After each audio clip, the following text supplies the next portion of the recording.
Well, and Tom, then you fast forward to today, and here he is wreaking havoc on our democracy. You just wrote in The Atlantic, no regime, no spies, no saboteurs have yet matched the damage that America's own president when it comes to trust in our elections. Talk to me about what you saw last night, and if you are our friends, if you are our foes, what you think about America today.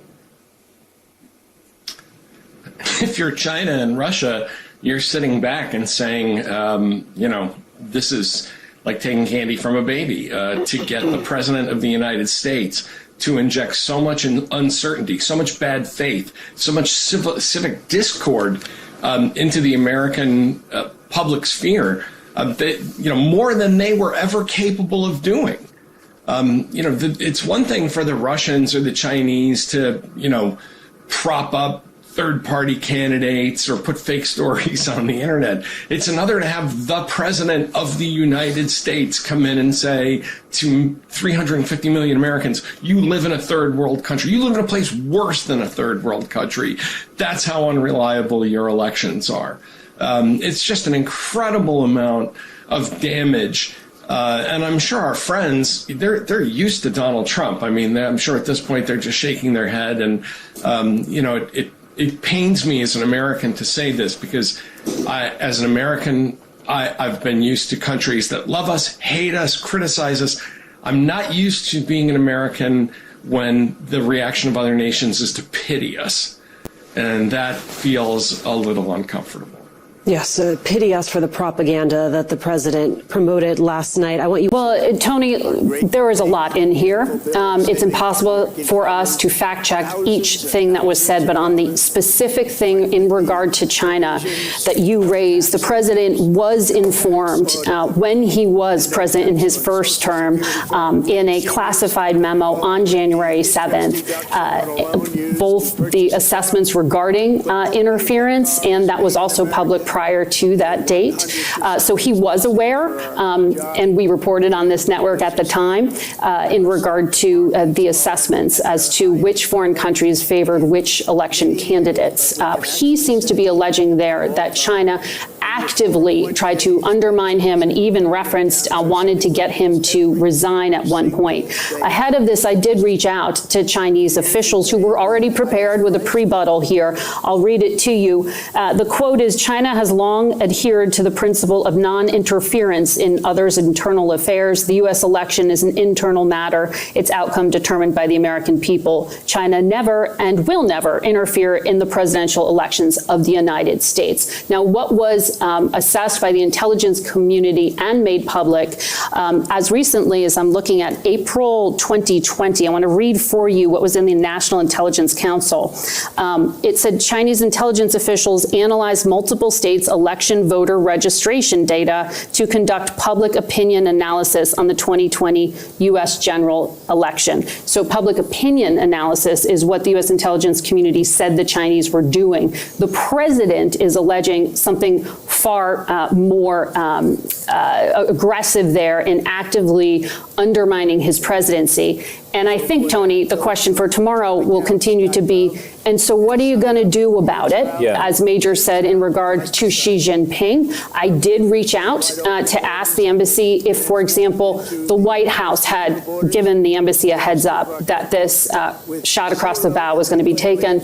I was told no outreach to the ambassador. I have reached out to our American ambassador in Beijing at this hour. I have not heard back as to his assessment of what that will do to U.S. relations. Watching tonight's presidential address and listening to what the president says tonight. But we're not going to take it live, as we've been discussing. That's because this president, sadly, has a history of misleading and in some cases simply false statements on what we've been talking about tonight, election security and integrity. Also, the White House earlier today said he would be showing newly classified documents, so we want to make sure that we have time to review those documents, talk to experts about them, contextualize whatever he says or shows before airing it. But if there is news, we will bring it to you ASAP. ABC did the same thing as this network, CNN, last night. The newsrooms monitored the speech, evaluated what was actually newsworthy, looked at the documents Trump was declassifying, and then reported on what happened. NBC and ABC both went on the air with special reports to explain that the speech had happened and to summarize what Trump had said, but most importantly, to contextualize it and fact check it, just as CNN did. Now, Trump was ominously claiming that the networks were part of a plot, but the only real plot here, the only intention is to remain reality-based and truth-based.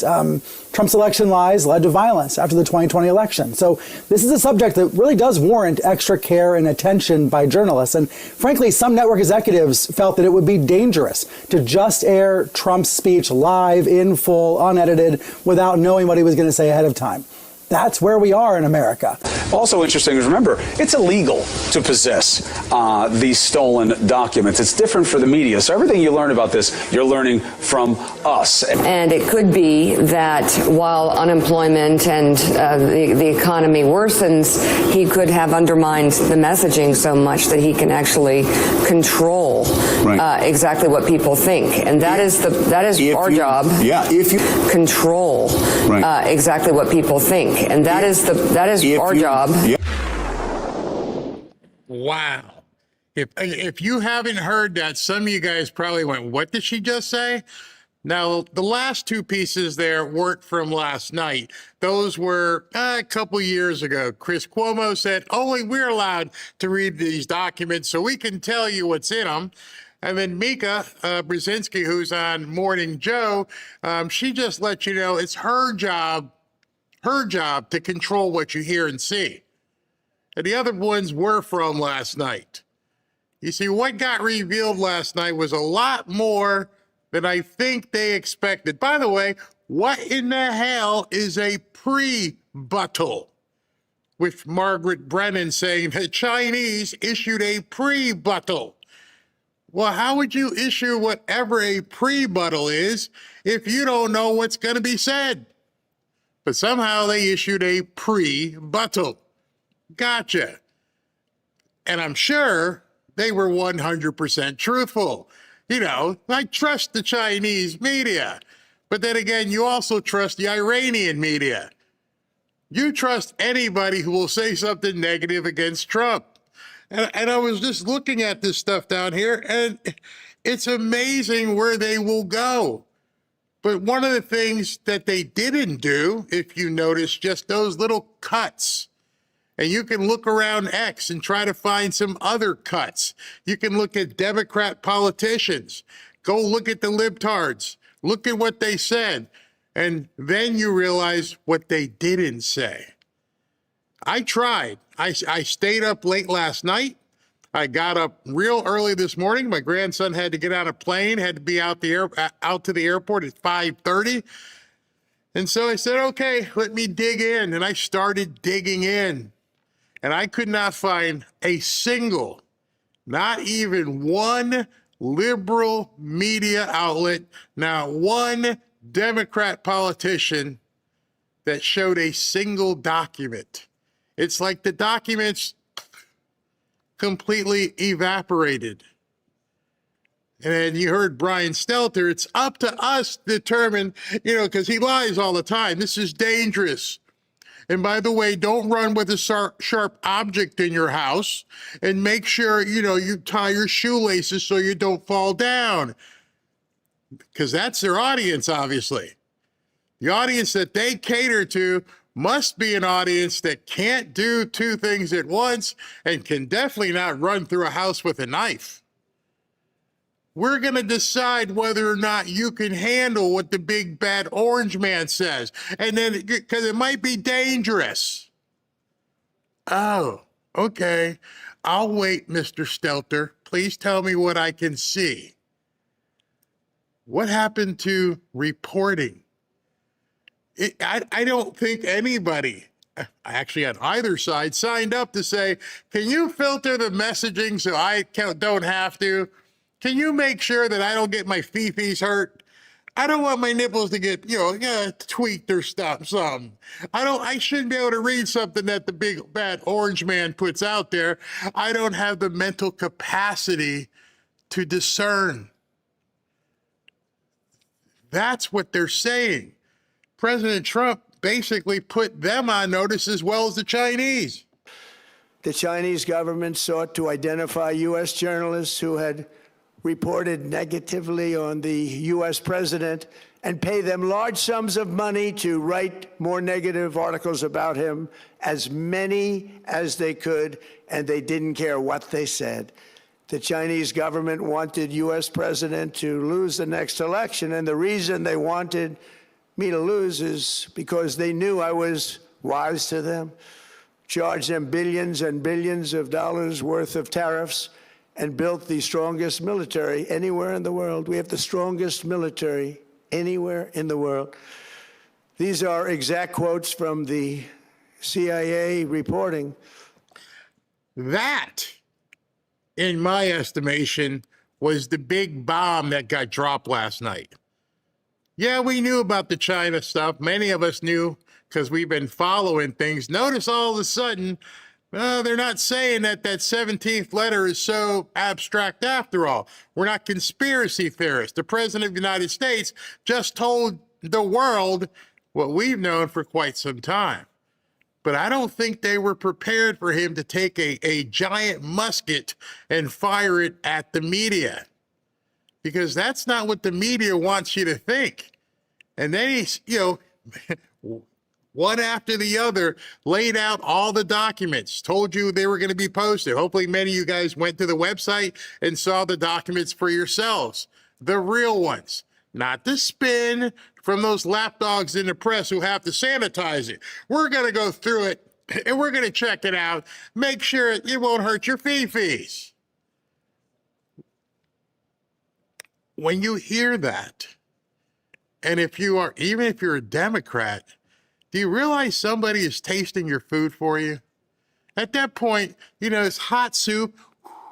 It'll be okay, Billy. I'm going to blow on it. Make sure you don't hurt your lips. What is their audience, 12? You're going to make sure it's not dangerous for us. You're going to make sure that we can, taste it without burning our tongue or something. That's the mainstream media. When he said, Stelter goes, this is the state of America, he was talking about himself. The state of America means we have to sanitize everything. We have to make sure you don't hear what the big orange man said.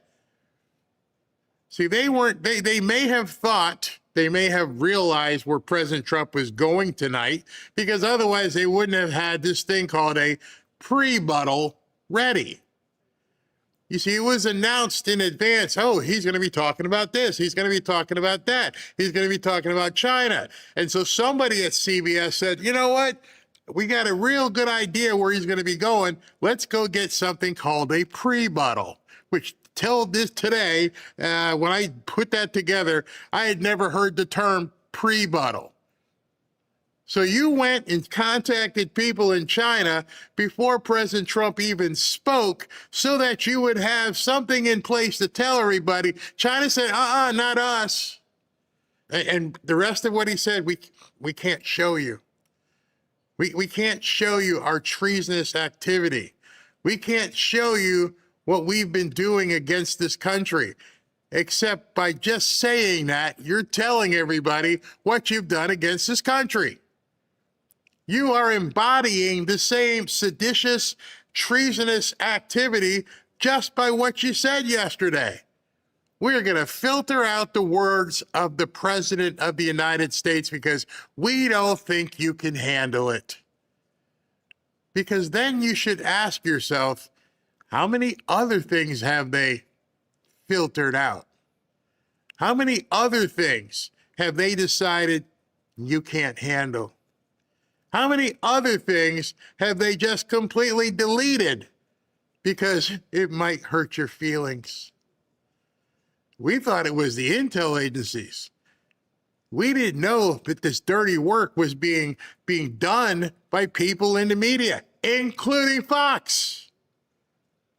Do you know that Fox and Friends this morning, there were people emailing me. I didn't even bother looking. They're like, hey, listen, I've been looking for 45 minutes. I don't see anything about this in their news. I'm going to have to double check myself, but I didn't need to. I saw what happened with Hannity, blowhard that he is. Hannity, the big Mr. Fox, loves everything Trump. Trump got done talking last night. Hey, so let's talk about the Canadian wildfires. You serious? That's what your lead-in was after President Trump got done talking?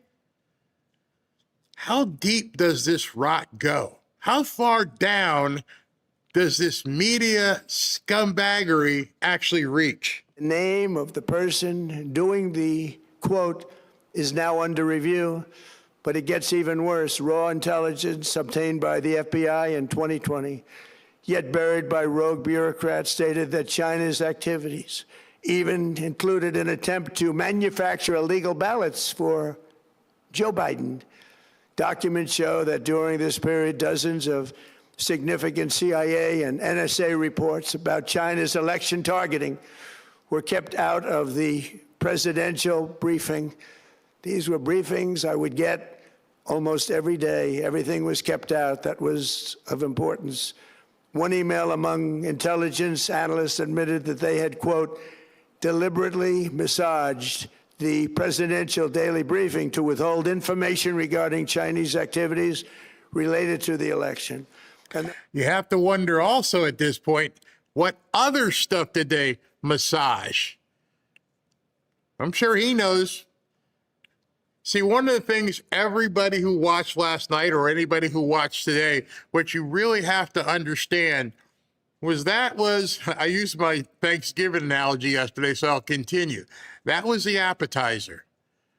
What we saw last night was just the appetizer of where things are headed. It whets your appetite. You want more, especially people who haven't dug very deeply. They want more. Tell me more, Mr. President, instead of going and looking and understand some of the stuff that many of us have seen for years. It also was an attempt, in my estimation, of him letting people know, I know. I've got the information. Remember, he has said it many times, I have it all. He showed you a little bit of what he had. They posted all over the whitehouse.gov a little bit of what they have. What does that do?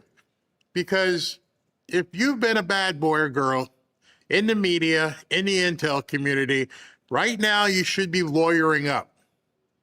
Right now you should be talking to a lawyer saying, how do I save my butt?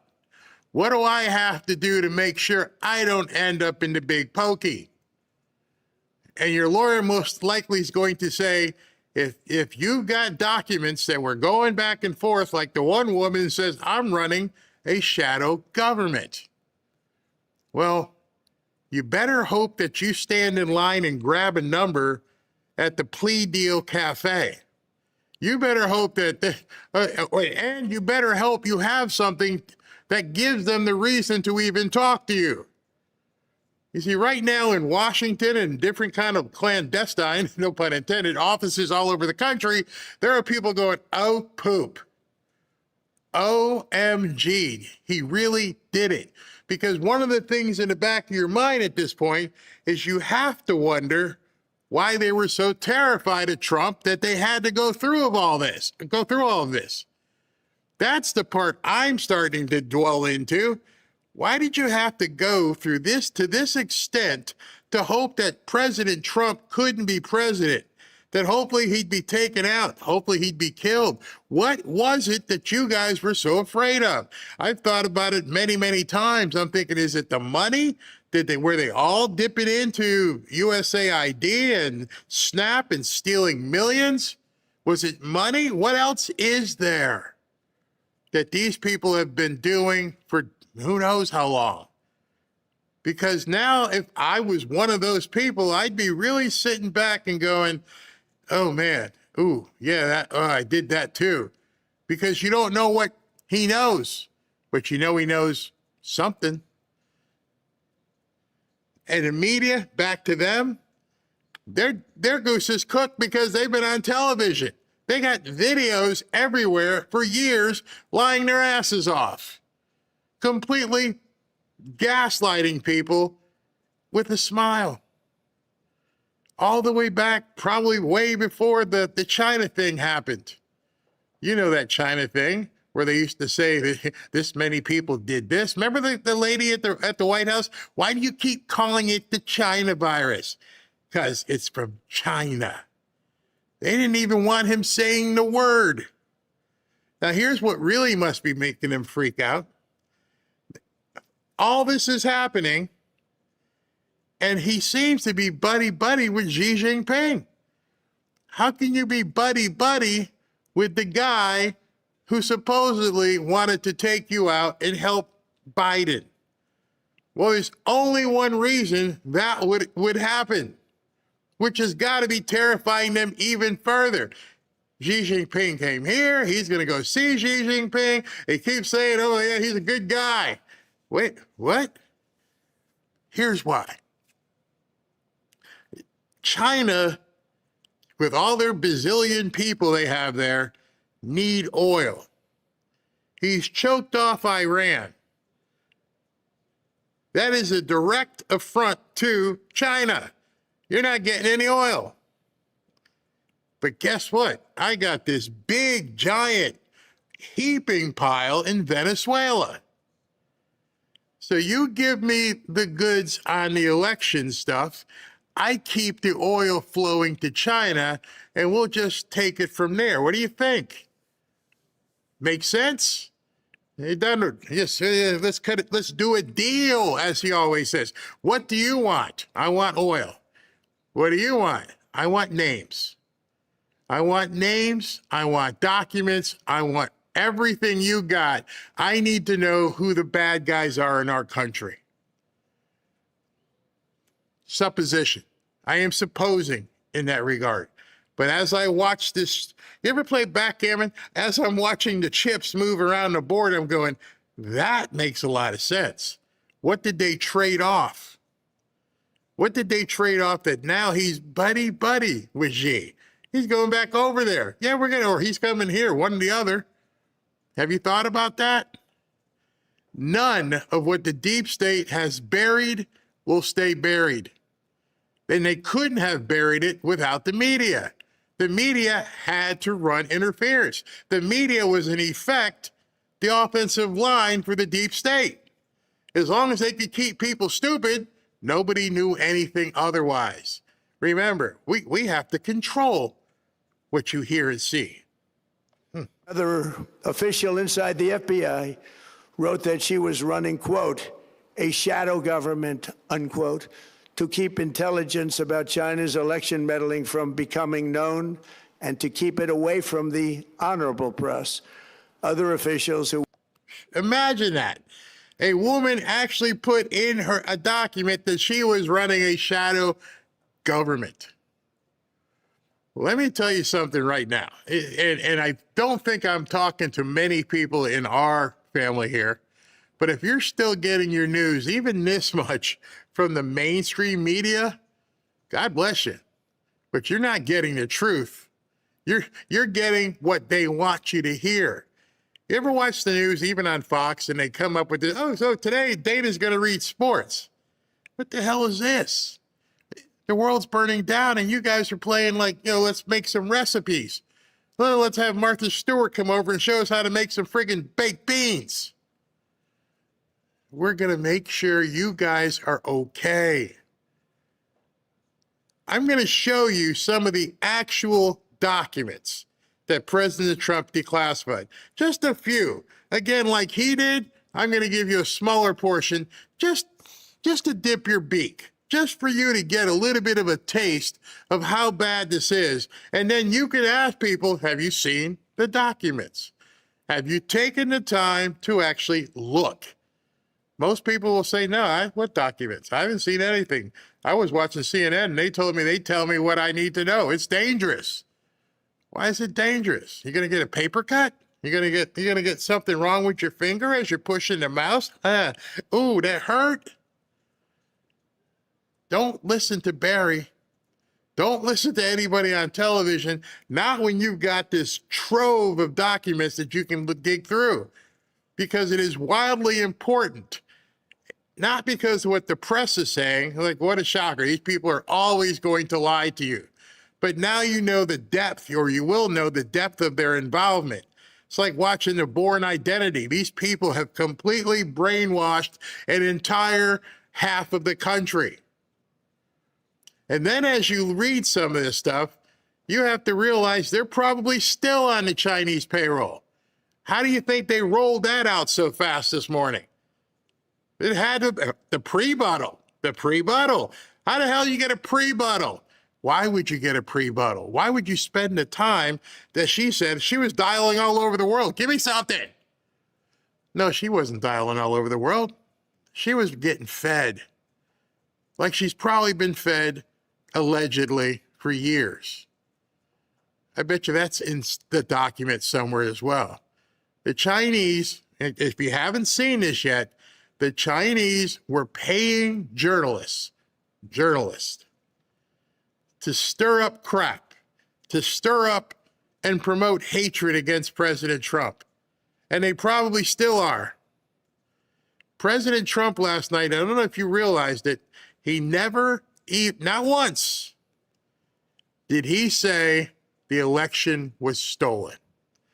I was shocked because somebody told me that. He goes, "You never said that." I went, "What?"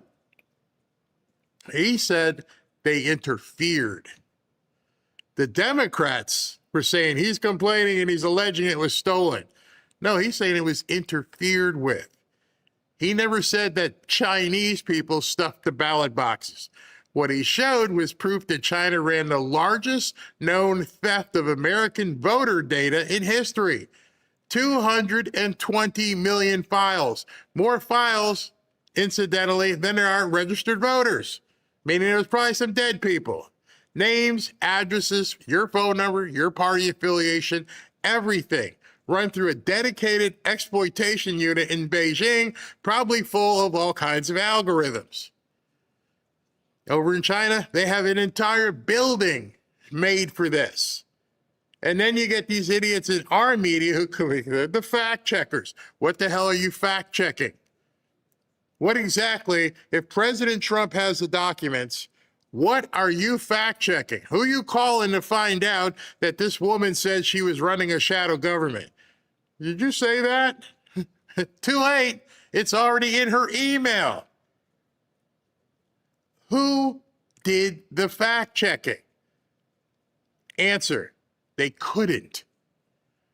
Because all they know is what has been posted thus far, and then what do you do with that document? It's an actual piece of paper. You know, as I'm taking my notes, as I'm doing stuff here, you probably can't read my chicken scratch. Hopefully you can't. But I take notes. As I see something on the news, I take notes. You can't tell me I didn't take it. It's sitting right here. So what are you fact checking? Well, President Trump said this and said that. Okay, but that's not important what he said during the speech. What's important was what he showed everybody. So if you didn't see this stuff, you're probably thinking today there's no evidence China did anything in these machines. That's the part that they don't want you to look at. Challenge me. Go find anybody in the left media who's actually showing the paperwork. The media is treating this like it was like Trump made it up. But that's not what he said. Okay, so hold on here. Let's look at a couple of these things. I took a couple and I put them in here. Hold on, let me do it this way. Yeah, okay. So I put together a little article, as they call them on X, where I can put in certain tweets and we can look at them. I'm going to go to a bigger page here so you guys can actually see some of this stuff. Yeah, let's cut over here with my melon off to the side. All right, so here's one document, as we can see here. If I click into it, that's going to be way too big. So let's just stay here. This says China paid the news media and social media influencers. Oh yeah, them too. Oh yeah, let's not forget influencers to incite 2020's BLM uprising. The summer of love was actually the summer of propaganda. And here you can see ahead of the 2020 presidential election, China had extensive plans to utilize, move my head, potential, I may have to blink myself off so you guys can read it. Hold on one second. Let me just do this so you guys can see more of this instead of just my head being up there. Hold on. Let me move my head down to the bottom here. And there we go. All right, there we go. That's better. Now you can actually see it.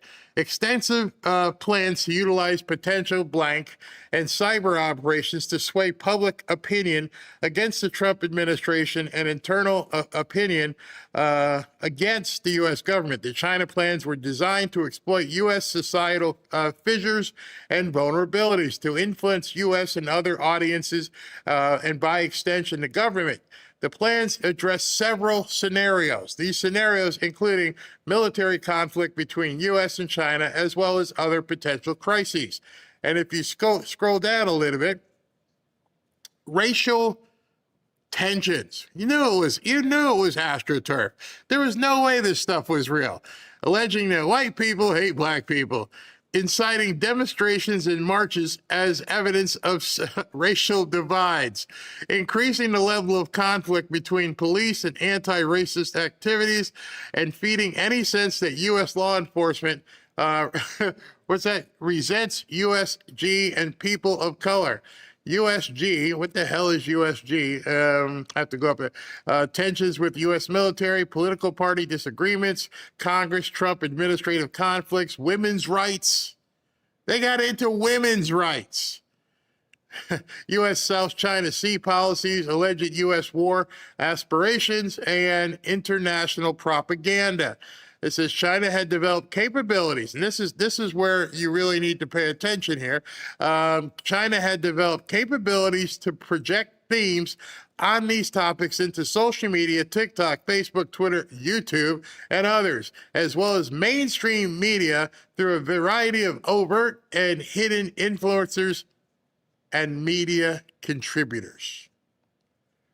One of the options included gathering information on senior U.S. government officials to influence public opinion of those officials. Okay, all right, so the whole racist thing was crazy, wasn't correct. Let me go here to this one, because you'll be able to see this one. This is a pretty big one. This one here says, the documents that you will see if you start looking will piss you off, not pass you off. They knew the voting machines were screwed. They intentionally hid that info from President Trump and the American people. It was a full-blown coup. That's why the media and the Dems are freaking out this morning in gaslighting overdrive. And this one here, they talk about Smartmatic to develop plans to manipulate election results using pre-programmed voting machines. Do you realize, I don't even know now, well, I may be in Netherlands as we speak, you weren't allowed to even talk about this. You weren't allowed to even mention it, which I'm going to get into when I get to the post-truth time of this video. But you couldn't even talk about this stuff, not at all. Let's look here. Let's get to the reported, let me go down to the bottom here. And it says they had developed detailed They had developed detailed technical plans to manipulate December 2020 National Assembly elections. It says, according to the reporting, when I move it on one side, it doesn't move the same. According to the reporting, the technique involved creating a second set of virtual machines that would replicate legitimate voting machine results, then substitute manipulated data while making votes appear to originate from legitimate machines. You think that would be the kind of information the president would want to know? Don't tell him. You think that'd be the kind of information the American people would want to know? Oh, don't tell him. It's dangerous.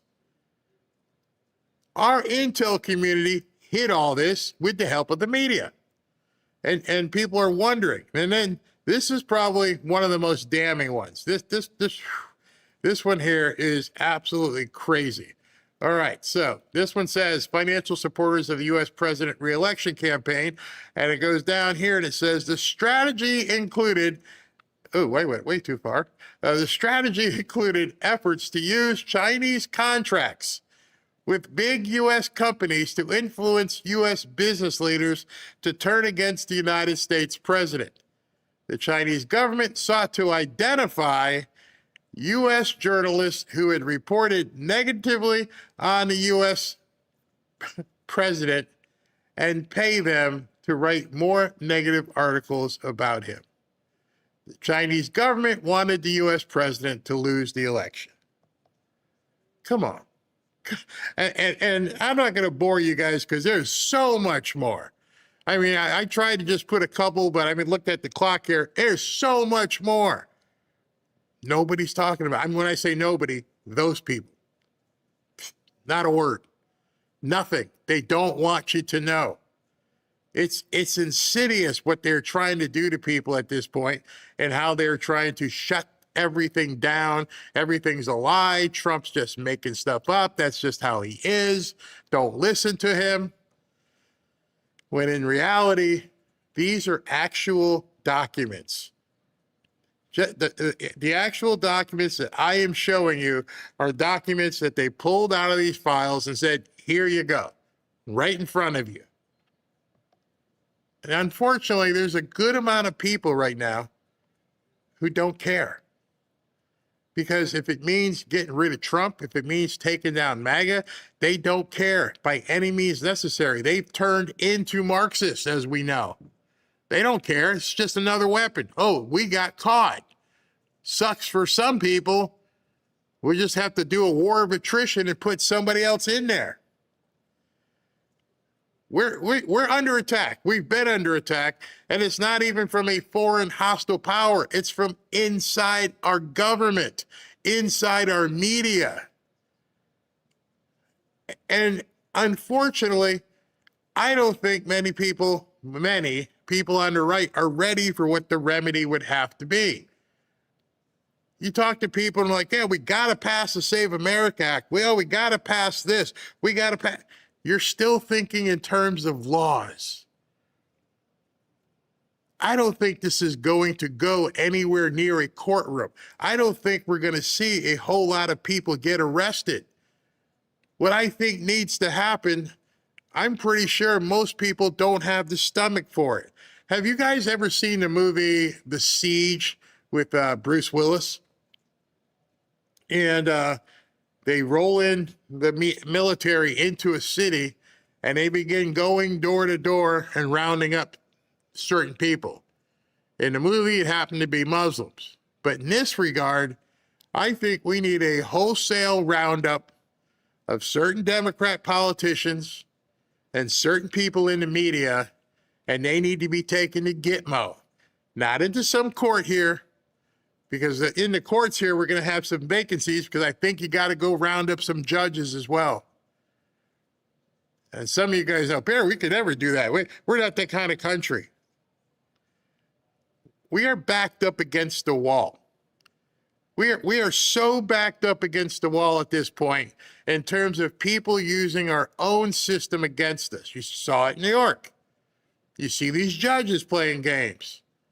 We don't have the time to wait up for a Save America Act. Maybe that's why John Thune is saying, oh, it's going to be tough. We'll never pass it. It probably will never pass. They've used our government against us. They've decided they know how to confuse people and influence them. And they've done it. It's already been done, and we still don't have a remedy how to get out of it. Think about it. Every one of these documents that you will read, every single one where you're going to go, I cannot believe this is what happened. I want you to think, what is going to be done and how will it be done? And if you think this, like, well, let's arrest these people and let's put them on trial for 2 or 3 years and see what happens, we're done. We are absolutely done. We don't have that period of time. If they were to win the midterms, it's all over. Somebody told you that. Somebody has told you all along, I'm not really worried about the midterms.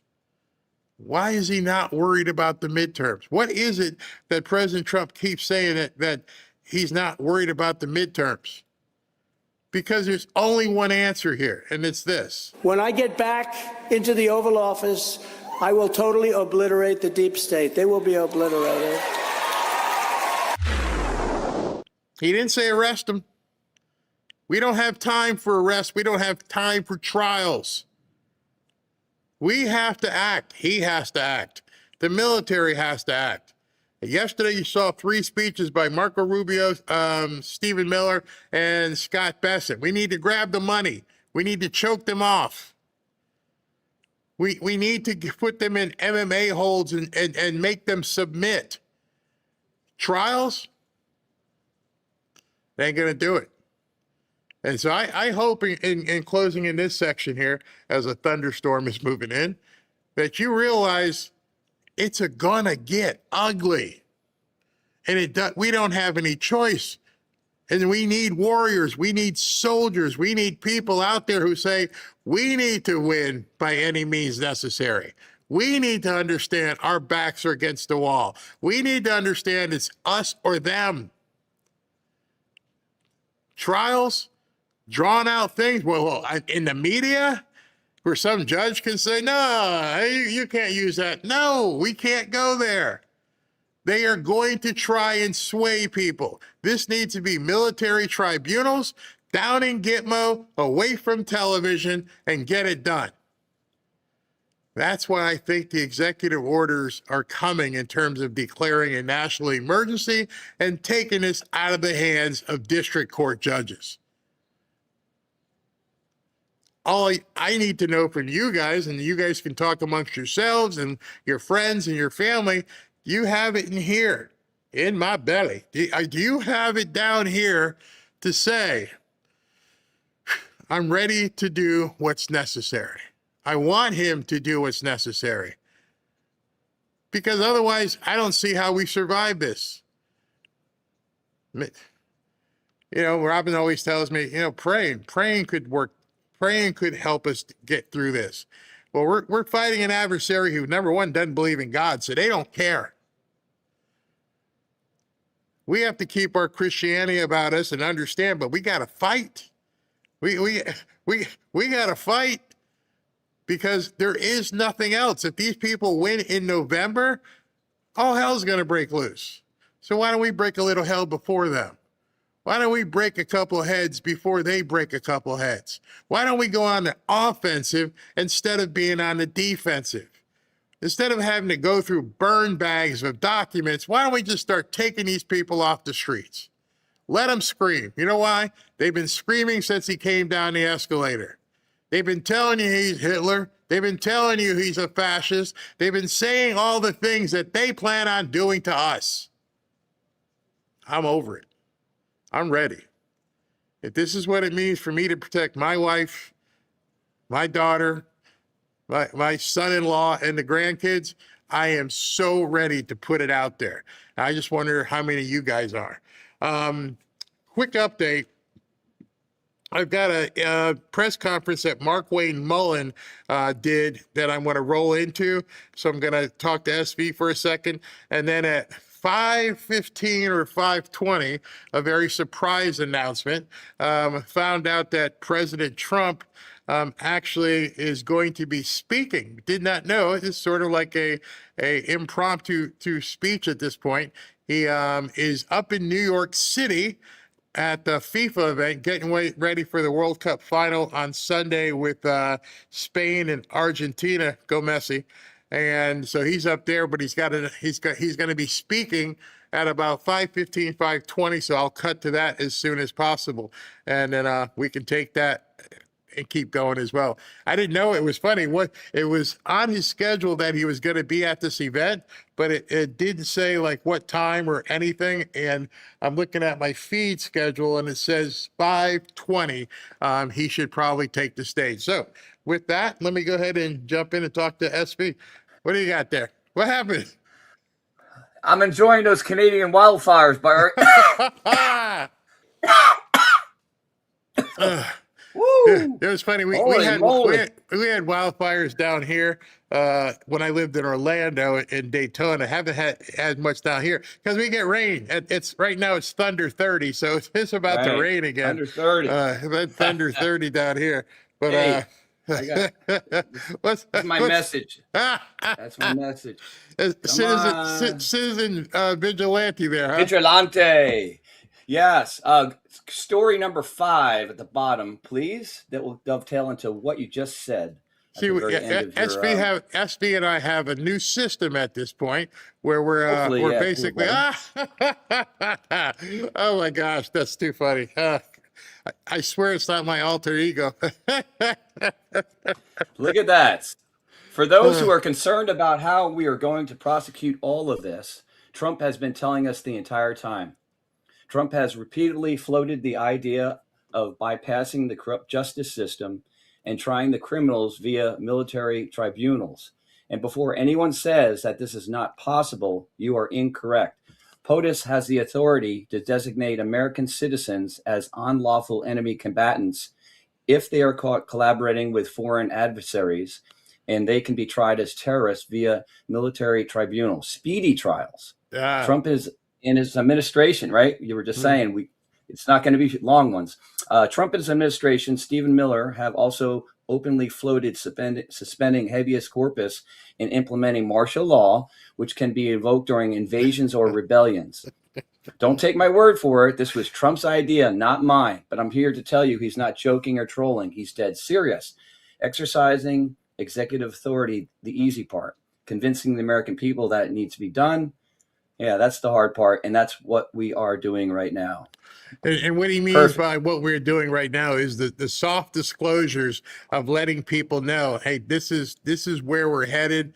This is how it's going to be, and it's scary.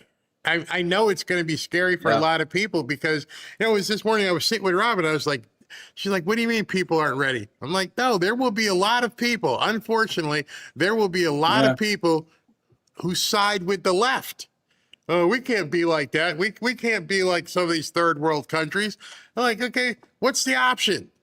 When you have an entire media, when you have all kinds of people in the intelligence community, and you've got judges who are on their side, what else are we going to do? It's scary. It's scary. All right. So story number 2, if you can bounce up to the top, that one is a little relevant and it's kind of interesting. It just came out. Stephen Miller story number 2, Eric Doherty. Steve, I thought it was number 1. Oh, okay. It's upside down. All right. I got you. Yeah. The number's always below the story because I can't put it above it. Oh, it's below the story. The number is? We're trying to get our system number's here. always below the story. Yeah. There's the new system. It's just is the it way this one? X This does one? stuff. No, the next one. Okay. Hold on. That's the wrong one. All right. So just That one's so a good I story, know, too. the numbers are above the story, or The number is that is below the story. The story is right above the number, so that's how they're tied together. well, you said number 2, and number 2 was that one. Yeah, number 1. You threw me for a loop. That's number 1. Oh, okay. Sorry about that. You know what? I have them misordered on my tab, so you are absolutely correct. Okay, that's my bad. I'll take responsibility.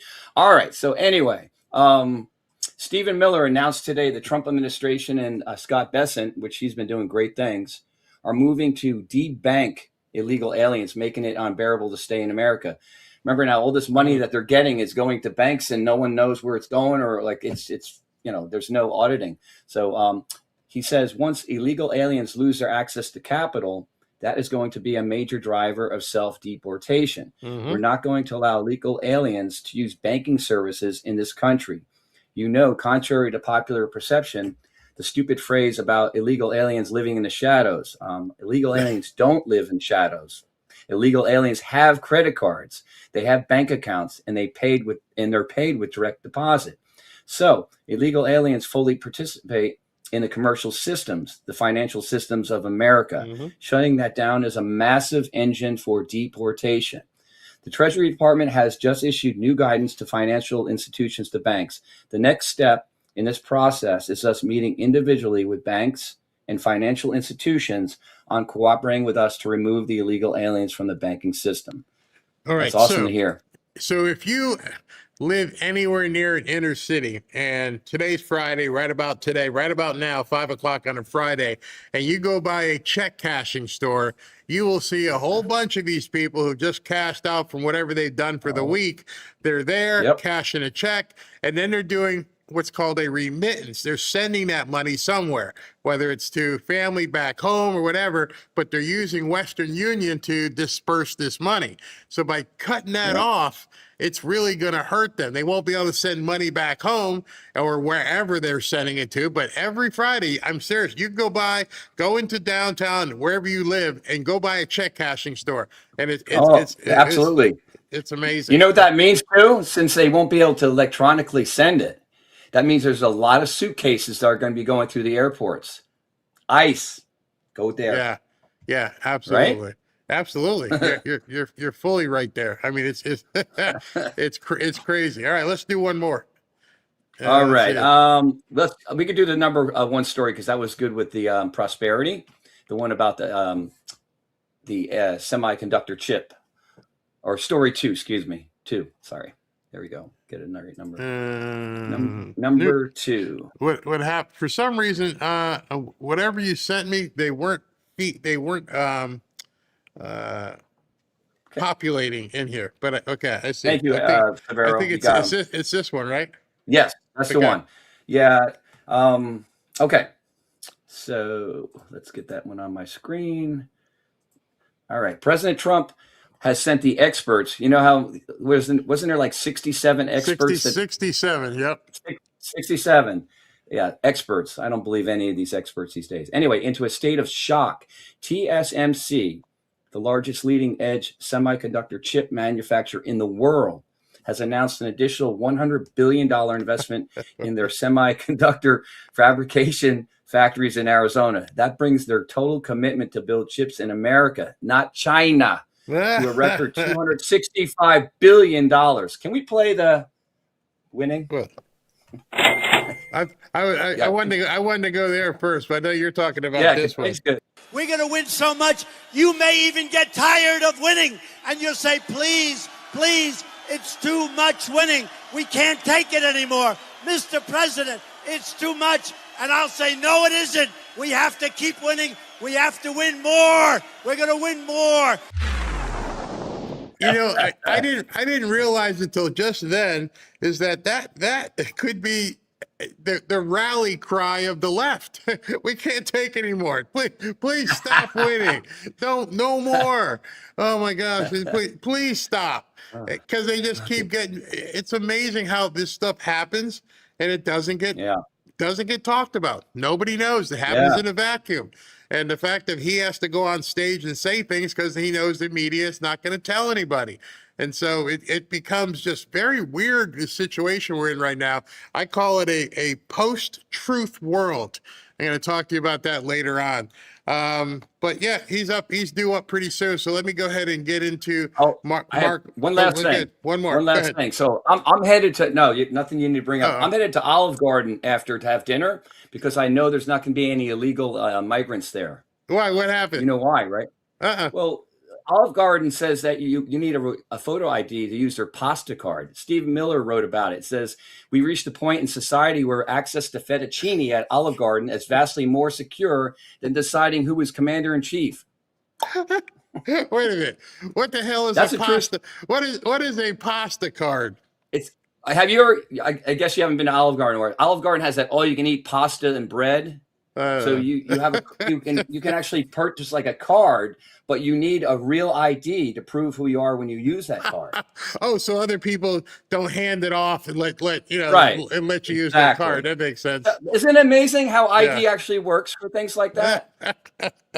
Well, all the granddaughters are going to a concert tomorrow, and you have to have ID to get into the concert because they I surprised them with VIP tickets, and so they get to go backstage and everything, but you have to go and be there at a certain time and show ID. Now, obviously, the girls don't have it, but Ashley's going to be going with them. You have to show ID to even get back there. It's amazing just to hear a concert. But Yeah, that must tell you something. Common sense. When they say nobody has ID or it's too hard to get an ID, I guess Hakeem Jeffries had one when he was up there jamming with Jay-Z the other day. Yeah. It's they have ID when they want to get something, right? I mean, but not to vote. Don't you have to have do you have to have ID to get SNAP benefits? I mean, you could be dead, I guess, but other than dead people. I mean, I'm not on it, but I'm assuming you do. I mean, yeah. I might go on it though, because it's free. I don't know, something about it. Or you just change your name, and nobody's going to check anyway. Hey, my name is Fred Steve. I'm going to be Tawansha or something. Nuprin, Tylenol. I don't know. You're killing me. Okay, man. I know. Commercial break. Get people mad at me and stuff. That sounds mean. You know, the thing is, you just got to get tough. It's going to get tough. These people want you done. Gone. You notice I don't have any F's to give anymore. I really don't. No. I'm just waiting for you to talk. I thought you had some stories about some lettuce or something when you were talking about Olive Garden. I thought you were going to go with Taco Bell, actually. The violent diarrhea. Taco Bell had to take it off the market because they actually, it's a true story. It just came out. Their lettuce is possibly causing more diarrhea that you normally would get from going to Taco Bell. True. So it's funny. It's probably going to be the questions at Trump Tower today. So what about the explosive diarrhea?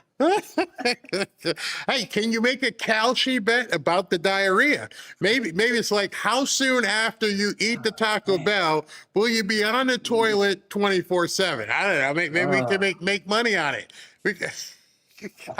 Bye. Get out of here. All right. Oh, I'm sorry about that. I'm sorry, but yeah, the violent diarrhea. That's absolutely crazy. I cannot believe somebody asked that question at a White House press conference talking about violent diarrhea. Hey, let me tell you about one of our sponsors, Lear Capital. You guys know we've been doing business with Lear Capital for quite some time. You might some people find it really hard to understand all the technical information regarding the economy and the markets, but it's not your fault. Just like with everything else, these people try to make it more confusing. You know, when you watch CNBC and they're talking about yield rates and all these different numbers, it's confusing. People didn't get taught this in school. More than likely, no one took the time to educate you on the difference between a yield or a bond or a stock, never mind gold and silver. But now you don't have to feel like that. My friends at Lear will help you learn about gold and silver at your pace before you even jump in. They are making it easier for you to make an educated and informed decision about your future with gold and silver. Now, all you have to do is text the code BARRY to 43343. That's it. Barry to 43343. From there, you'll be immediately put into a Lear call queue, and one of their reps will reach out to you directly. You also receive a text message back that has a link to a landing page where you can sign up to receive their free investor kit guides and actually download some stuff. So once you fill out the form, the investor kit will be emailed to you immediately. So now learning about gold and silver, is extremely convenient and easy. Just text the code BARRY to 43343. So normally, you guys know I would probably go ahead and run the intro here, but I'm going to skip that formality. Let's just get into Markwayne Mullin's press conference this morning, which dovetailed off of President Trump's announcement in the White House. So let's listen to this. Good morning, everybody. Thank you so much for being here. President Trump is correct when he said that election security is national security. And one of the greatest privileges I have is being Secretary of the Department of Homeland, and part of that is that we secure our elections. It surprised me when we first started getting in in digging into the elections, and this isn't about rehashing the 2020 election. This is just exposing what took place and to make sure it never happens again. And there's some really easy steps that can be taken to secure our elections. And it shouldn't be a partisan issue. This should be something that every American, regardless if you're a Republican, you're a Democrat, you're an independent, you're a libertarian, regardless if you live in a blue state or you live in a red state, everybody should know that their vote counts. And we have individuals that are voting that shouldn't be. It cancels out someone that should be. So I want to go through some things in a little bit more depth than what we were able to expose last night, because President Trump, he hit the highlights, and those should be scary for everybody. What we're going to do is dig in just a little bit deeper, and then we'll take some of your questions. So first of all, Department of Homeland Security, we've identified 250,000 non-citizens registered to vote in just 4 states. Mind you, we have 46 other states. And just 4 states, we've identified 250,000 non-citizens registered to vote in California, and Pennsylvania, New Jersey, and Nevada. We also worked with proactive states to identify 28,000 non-citizens on their voter rolls, plus 400,000 individuals that are still registered to vote that are deceased. Now, these 23 states, they proactively worked with us on the SAVE program. That's Georgia, Ohio, Tennessee, Texas, North Carolina, Idaho, Alabama, Missouri, Louisiana, Kansas, Arkansas, Wyoming, Montana, Iowa, Florida, South Dakota, Indiana, Arizona, South Carolina, Utah, Nebraska, Michigan, and my great home state of Oklahoma. What's interesting to me is we're getting pushback from activist judges that are saying that, hold on, the SAVE Act or the SAVE program, they are trying to put a stop to. Currently, because of the SAVE program, we have a pending appeal because activist judges are saying what? They don't want to secure our elections? Once again, how is this a partisan issue? This shouldn't be a partisan issue. This should be that any judge and any God-fearing individual that loves this country should want to make sure that our elections are secure. And we have created inside DHS the SAVE program that allows states to proactively look at their rolls. And so when you have 278,000 individuals that are non-citizens registered to vote, plus 400,000 that have already been identified just in 23 states, what can we find? We have all 50 participating with us. We know, talking about our machines, we know for sure that our foreign adversaries, not our allies, foreign adversaries have parts that are vital pieces in our voting machines. We know that they can access what they consider the key to the back of these machines. We know that they can change voter registration and your vote. We know it's possible. There's not a question. It's not even for debate. Okay, so it's now been, if President Trump didn't say it yesterday, if you didn't read the documents, Markwayne Mullin has now come out and confirmed they can indeed change votes. The media doesn't want to talk about that. The media doesn't want you to know about it. The media doesn't want other people to know about it. Now we have heard from the Director of Homeland Security that they have determined that the votes indeed can be changed. So where do we go from there? That's the part that we need to understand. One thing that I love about numbers and I love about facts is they don't lie.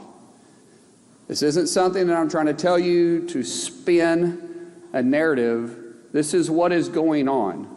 And what we are saying is that every state should partner with us to work to secure this. Once we identify the problem, everybody should be informed. Working with Secretary Lutnick, we are going to make our security enhancements mandatory, meaning that if these states want a grant and they want to be reimbursed to work or to run federal elections, they're going to have to implement security issues. Just security issues. We're not trying to get into anything else, but we're saying that the machines have to be secured and that your voter registration list needs to be scrubbed. We need to make sure that individuals that are legally able to vote are voting. We know that Iran hacked our state voter files and attempted to compromise, is the best word I can use, our systems where military members used to vote. So we're working with Secretary Hegseth and the DOW to safeguard those systems and protect our military voters. What's frustrating again in this is that the Biden administration knew this.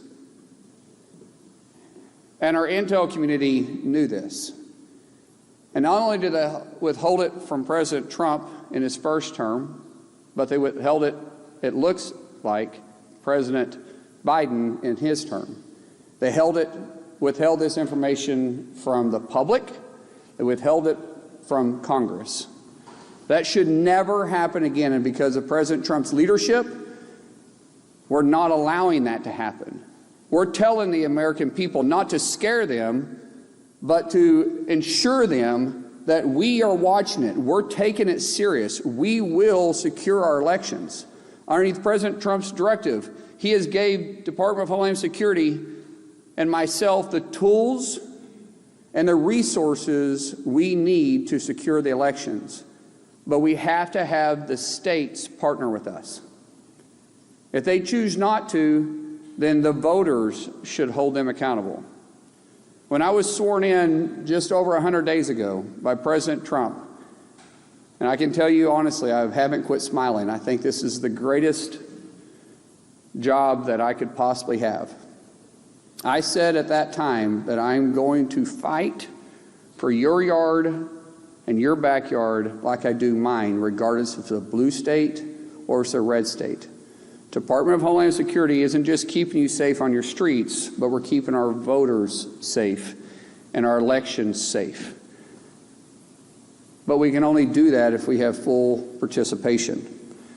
Right now, as I said, we only have 23 states participating with us. Out of just 4 blue states, to repeat that number, we found 250,000 non-citizens. Think about that. 250,000 non-citizens in just 4 states. And the other states won't cooperate. They can't get the data.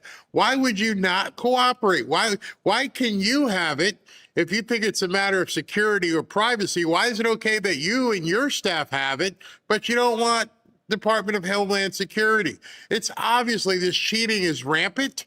They may not even consider it cheating. They may consider it how we do business in some of these states. It's the only way they stay in power. And no amount of cajoling and negotiating is going to work.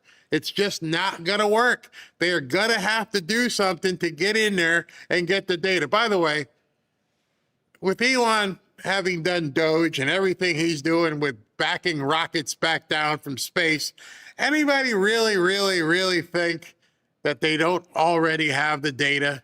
They're just, again, playing with their food. I gotta believe if China and Iran were messing with the machines and messing with the data, if China has 220 million voter records, if China was able to pull out somehow 220 million voter records, more voter records than there are registered voters in the country, you don't think Trump has that? You don't think somebody doesn't have that information and they're just waiting to see where the lie is, who's going to get caught fraudulently posting or providing this information? Of course. If it's in a computer, if it was in a computer, if it's still on a computer, somebody has access to it. So I have to believe, with no evidence, no proof, I just have to believe if somebody has it, Trump has it. Those of you who may not know, doing this show here, I didn't realize I was going to be so much of a target.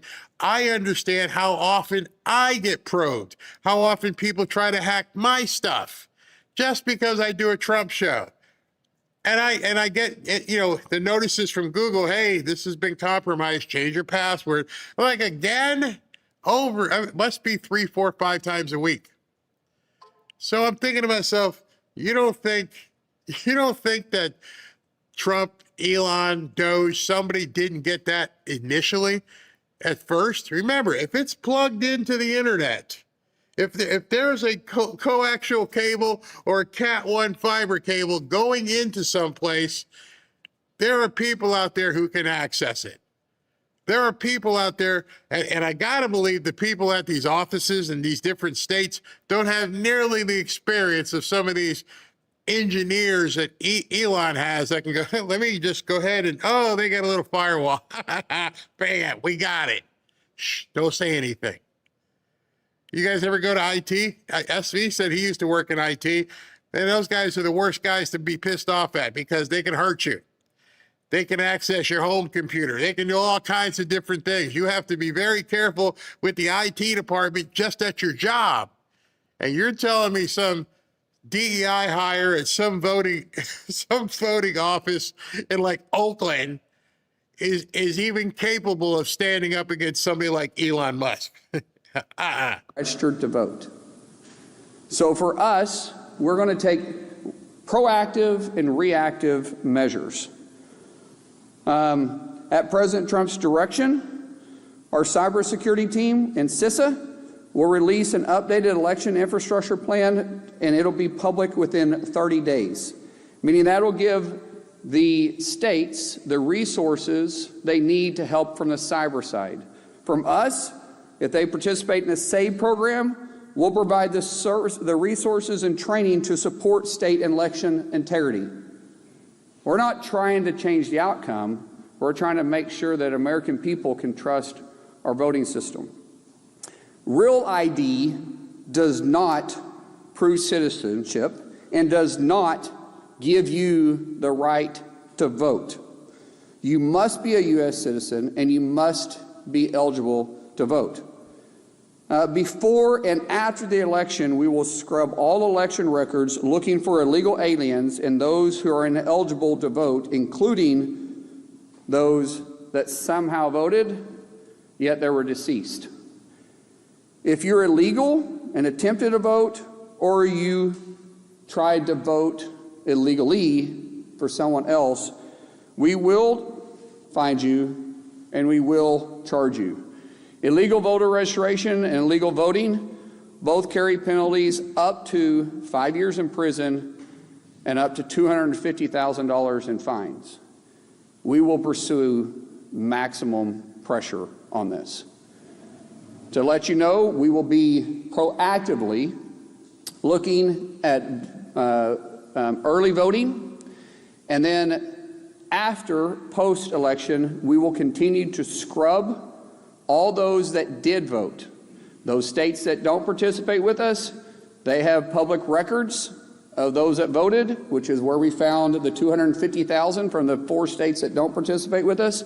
We will go through those records one by one, and we will pursue everybody. We will make sure that people know they can trust our elections. If states want the grant funding, to recap, they must secure the elections. I want to thank President Trump's proactive approach to this. He has put together a remarkable team that not only is informing the public about what's going on, but we're also informing Congress, we're informing our states, and we're going to secure our elections. States must be aware of the real threats for voter registration and the system breaches. And I do want to reemphasize the system breaches. Our machines are vulnerable. There are steps that can be made right now that can secure those. I would ask not just the public, but the media. That question should be asked of blue states, because we have red states participating with us. We have some red states that aren't. Every state that's not participating with us should be asked the hard question, why not? What are you afraid of? If they're not willing to do it, it should raise serious questions. It's not that hard. This isn't a partisan issue. So in conclusion, to recap, under President Trump's leadership, DHS is well prepared to support all states, red states, blue states, and local election officials ahead of the midterms. States must do their part to secure our election systems, and we stand by to help. If you are an illegal or you're voting illegally, we will hunt you down, we will find you, and we will prosecute you.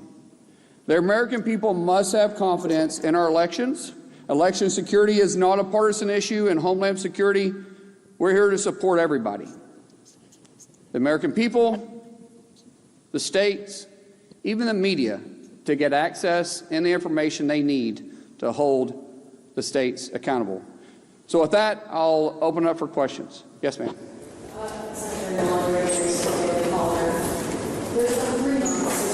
I think I like the Daily Caller better than Daily Mail. I really don't like it. I'll take it. We're on competition with each other. There's not 3 months until the midterm elections. I'm sure people are watching President Trump's speech last night, they're watching their remarks today, and they're feeling uneasy about casting their vote in the midterm elections. Can we ensure that the midterm elections will be secure? First of all, great question. Thank you. When we start talking about can we ensure that the midterm elections are going to be secure? Yes, we absolutely can build confidence in the American people, but the states have to do their part. I will tell you, if the states that choose not to participate with the SAVE program and they choose not to participate in securing the elections, we will make sure that we make those states a priority to look at who voted in their states and hold then the election officials accountable. If the election officials, once we gave them the information they need to secure their elections, and they chose not to, then those individuals can also be held accountable by fines, by penalties, and even, depending on how far it goes, prison time.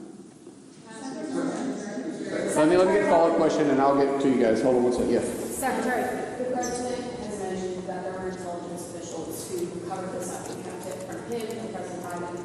Do you have an estimate of how many intelligence officials were involved in this? There's no question the intelligence community from the FBI, CIA, and even other places within DHS, not underneath President Trump's leadership, but that was underneath the Biden administration, kept it from President Trump and the American people in Congress. We are currently going through those lists. We will hold each one of them accountable. Some people aren't here.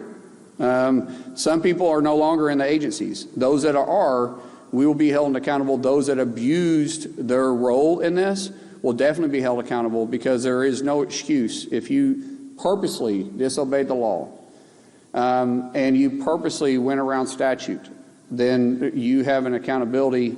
You have a legal reason to be held accountable. Yes, sir.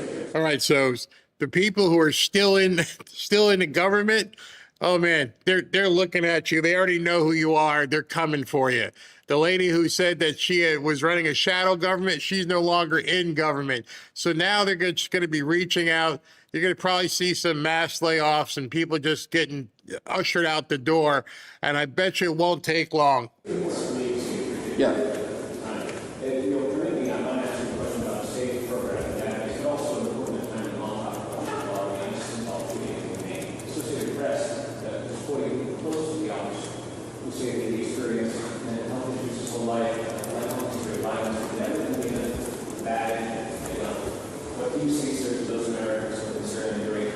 Sir, I have not heard that at all, but we understand that it's being investigated, and we'll allow the investigation to go through. That's all I'm going to say about that.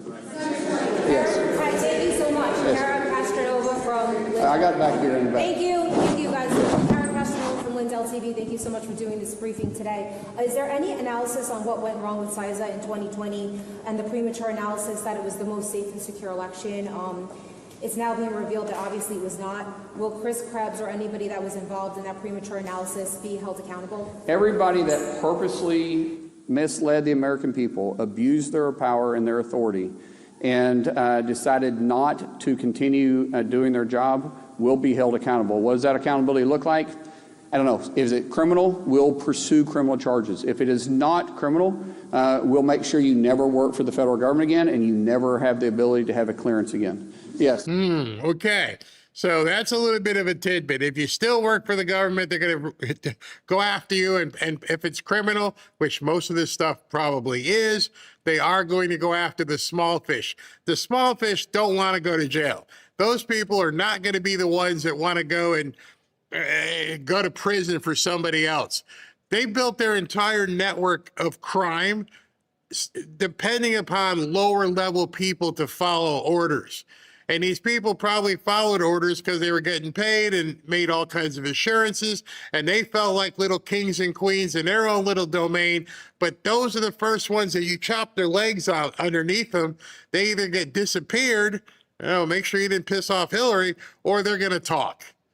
This little 33-year-old who's just, is doing something because they were told to do it, they're not going to want to go to jail. So right now, I have to believe, based on how the stern way he's talking, is that these investigations have been going on for quite some time. They do have a hit list. They know some of the people they're going to be going after. Again, I want to direct you back to the fact that there's been, just here in Florida, 3 grand juries that have been working nonstop for about 5 months. So if we know that these grand juries are continuing to work, and we also know that people like John Bolton got taken out, you got to believe there's a lot of information that they've been able to garner from other people who don't want to go to jail for 5, 10, 15, 20 years or pay some $200, $300, or $1 million fine. And the higher they get up the pecking order, that's when it really gets really interesting. Right here. I will look this way next, I promise. Some of your numbers, you have 278,000 non-citizens going voter rolls. Any indication of how many of people actually voted, or the 400,000 that are actually deceased? Any indication, total number of people that did vote, and what is your ballpark for how many of these people are actually voted? So those that we've identified, the 278,000 non-citizens and the 400,000 deceased, we are now going through that record. We're standing up a department in DHS.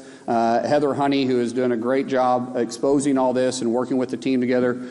Joe Edlow with USCIS and other teams. We are going through these files one by one. And 1, identifying the individual. 2, did they vote? And 3, where did they vote at?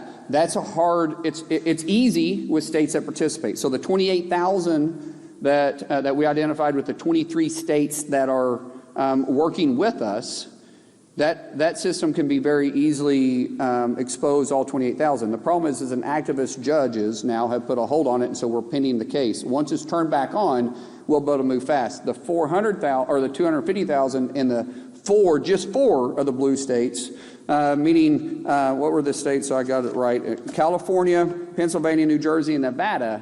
Those are going to be a little bit tougher because we're going to file paperwork for FOIA, even us, to try to get that information from the states. But we will. I don't care how long it takes. We will go by this one by one, and everybody that did vote illegally, we will prosecute. We'll bring up for prosecution. Yes. Thank you, sir. Mary Margaret, the Daily Wire. I also just wanted to remind you, in case you guys haven't been following it, because nobody talks about these things, is that there's another big giant fish on the hook under indictment who was probably intimately involved in all of this. James Comey is still under indictment. He got indicted with a grand jury up in North Carolina, not even part of the Florida grand juries. So in case you didn't remember, James Comey, the former director of the FBI, he's still under indictment. So you got two giant, I wouldn't say giant, but we got some good-sized marlin in terms of Bolton and James Comey. Both of them were involved in the national security apparatus. Bolton was the NSA advisor, and Comey obviously as director of FBI. Bolton has already pleaded. Comey, we don't hear anything. Nothing on the news about Comey. I don't know why there's nothing on the news. There's no filings, there's no appearances, nothing. And he's obviously gotten really quiet. So his attorneys have told him, shut up. So we don't know what's going on behind the scenes with James Comey. I don't know if you guys had remembered that. Just wanted to bring that back up to you. By the way, it's very smart wearing a red dress because you catch everybody's eyes right there. Same thing with what color shirt is that? Peach? Orange? I don't think that's orange. That's peach. That's definitely peach. My first question for you is, given that left-wing lawmakers like the media has already suggested that the president's entire speech last night is discredited, it seems likely that blue states will not participate in your efforts. So how do you plan to respond to that? And then on my second question, on the traffic stops, did the president know about that decision before you made it, and at what point did he learn about it? Yeah, so let's talk about the major networks not willing to carry the President of the United States address to the nation on election security. How shameful is that? I think it was ABC, NBC, and I don't know if CBS. Did CBS carry it? Anybody? CBS carried it. So ABC and NBC not carrying that? Why? What are they trying to cover up? Why wouldn't they want to inform the American people? Why are they calling themselves a news outlet if they're not actually trying to put the news out there? We wasn't giving spin on the election. The president wasn't trying to relitigate what happened in 2020, although he definitely could at this point. The president was giving facts, what we have exposed, what the Biden administration covered up, what the intelligence community held from the American people, Congress, and the executive branch, and we're putting it out there. And yet, two major networks didn't want to cover it? I think the question really should say why. Because they sure covered the other part of it when they were saying that it was the most secure election ever. What facts did they have? Because they didn't have facts. They were taking someone's word for it. President Trump gave facts. Today we're giving facts. When you start talking about the president and I are very close. I was texting with him this morning. He and I are there's no daylight between us and the enforcement. And in fact, we have ramped up our enforcement and our arresting illegals. Just to give you some numbers on this so everybody knows, and I want to get them correct, so I brought them with me. Last year total in 2025, we deported, now these are not including self-deportations. These are just ones that we had to go through. We had to arrest, we had to go through the system, and we had to deport, and they tried to stay inside the country, and they had no legal status to do it. 442,637 total deported last year in 25. To date, well, these are yesterday's numbers. We have 403,294 that we've done in 2026. Our arrests are up. We're hitting single-day records every single day. But what we've done is I've turned down the temperature of the stove to try to get it correct without boiling over. We're trying to perfect our ability to work with local law enforcement, state law enforcement, and get illegals and criminals off our streets. 70% of the arrests we do daily are felons or have pending felony charges. 70%. We should all be able to work together with that. Total removals is 3 million. Total removals, 3 million. 1.4 total aliens have been, since we've been put in place, have either volunteered to be deported, yet we paid for them, or we forced them. But as I said, total removals have said, hey, we're leaving the country and did it on themselves was over 3 million. Yes. I want to ask about, thank you for doing this. I want to ask about foreign interference. I'm sorry, who did you say you with? CBS News. Well, thank you for covering it last night. Absolutely. I want to ask about foreign interference in our elections. Okay, so I am going to have to come back to that because the boss. Well, thank you. Thank you very much. Dear Mr. President, dear friends, colleagues, ladies, gentlemen, presidents from all over the world, dear President, we have the world united here today, the presidents of all the countries of the world, of course, of football or soccer in the world, but we know that this is the most important thing in the world, so the most important people in the world are here today. The legends of our game are here, those who made our hearts beat, who made the hearts of billions of people in the world beat, and of course, the FIFA Council as well. We are all here united tonight, President, to celebrate this incredible FIFA World Cup. When we met the first time, Mr. President, in 2018, in the summer, after the award of the decision, I promised you we would make a great World Cup. And by all means, this World Cup has exceeded all expectations.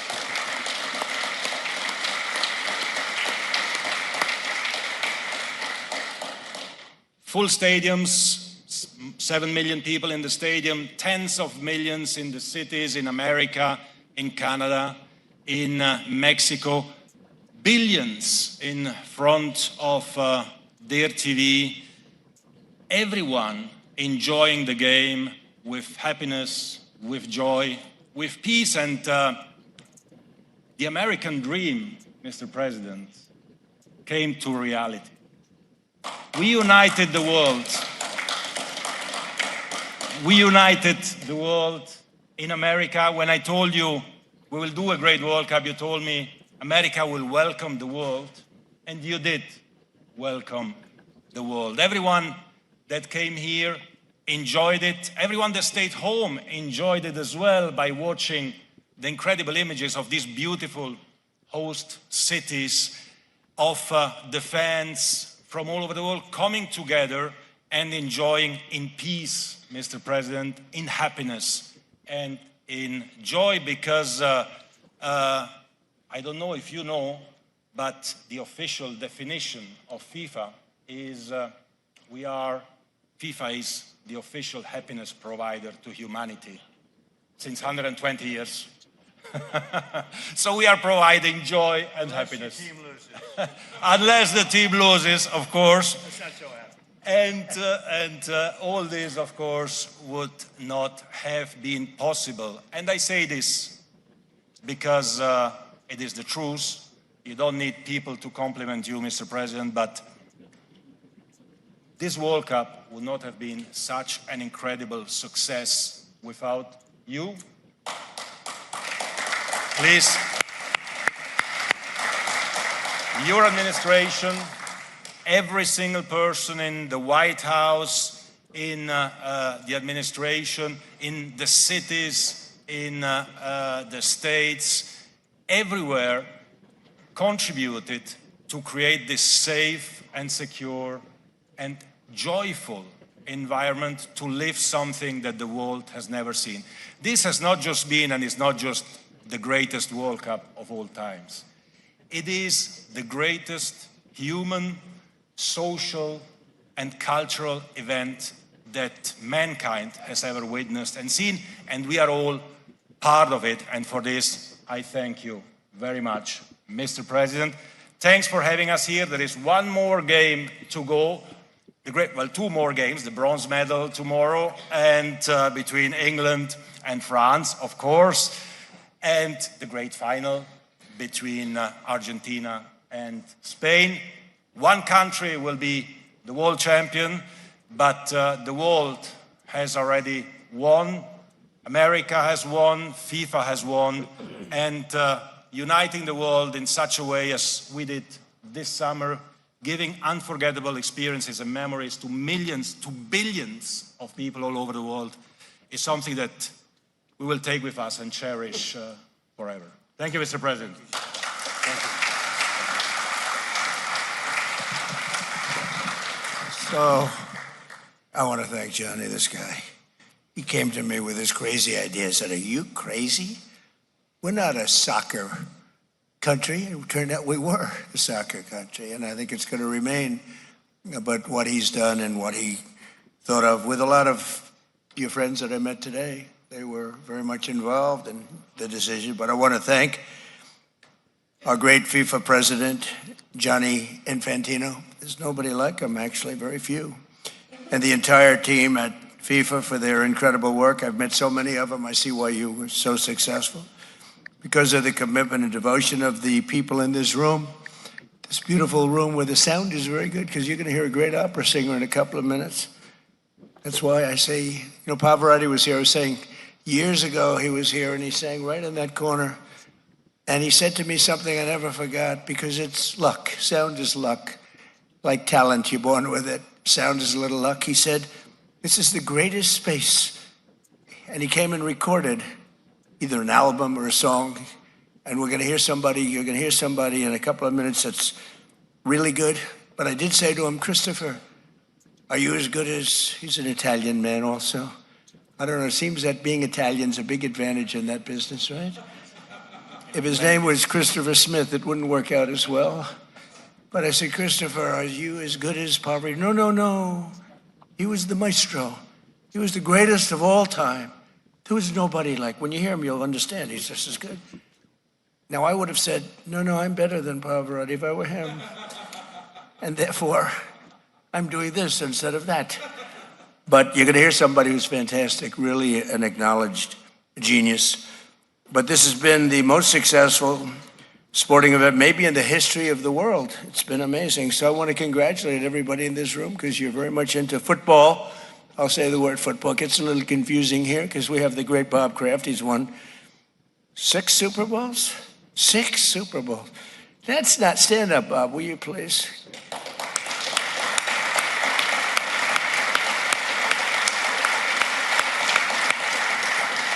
And he also owns a soccer team, which is good, but hasn't been quite as good as the football. Do you agree?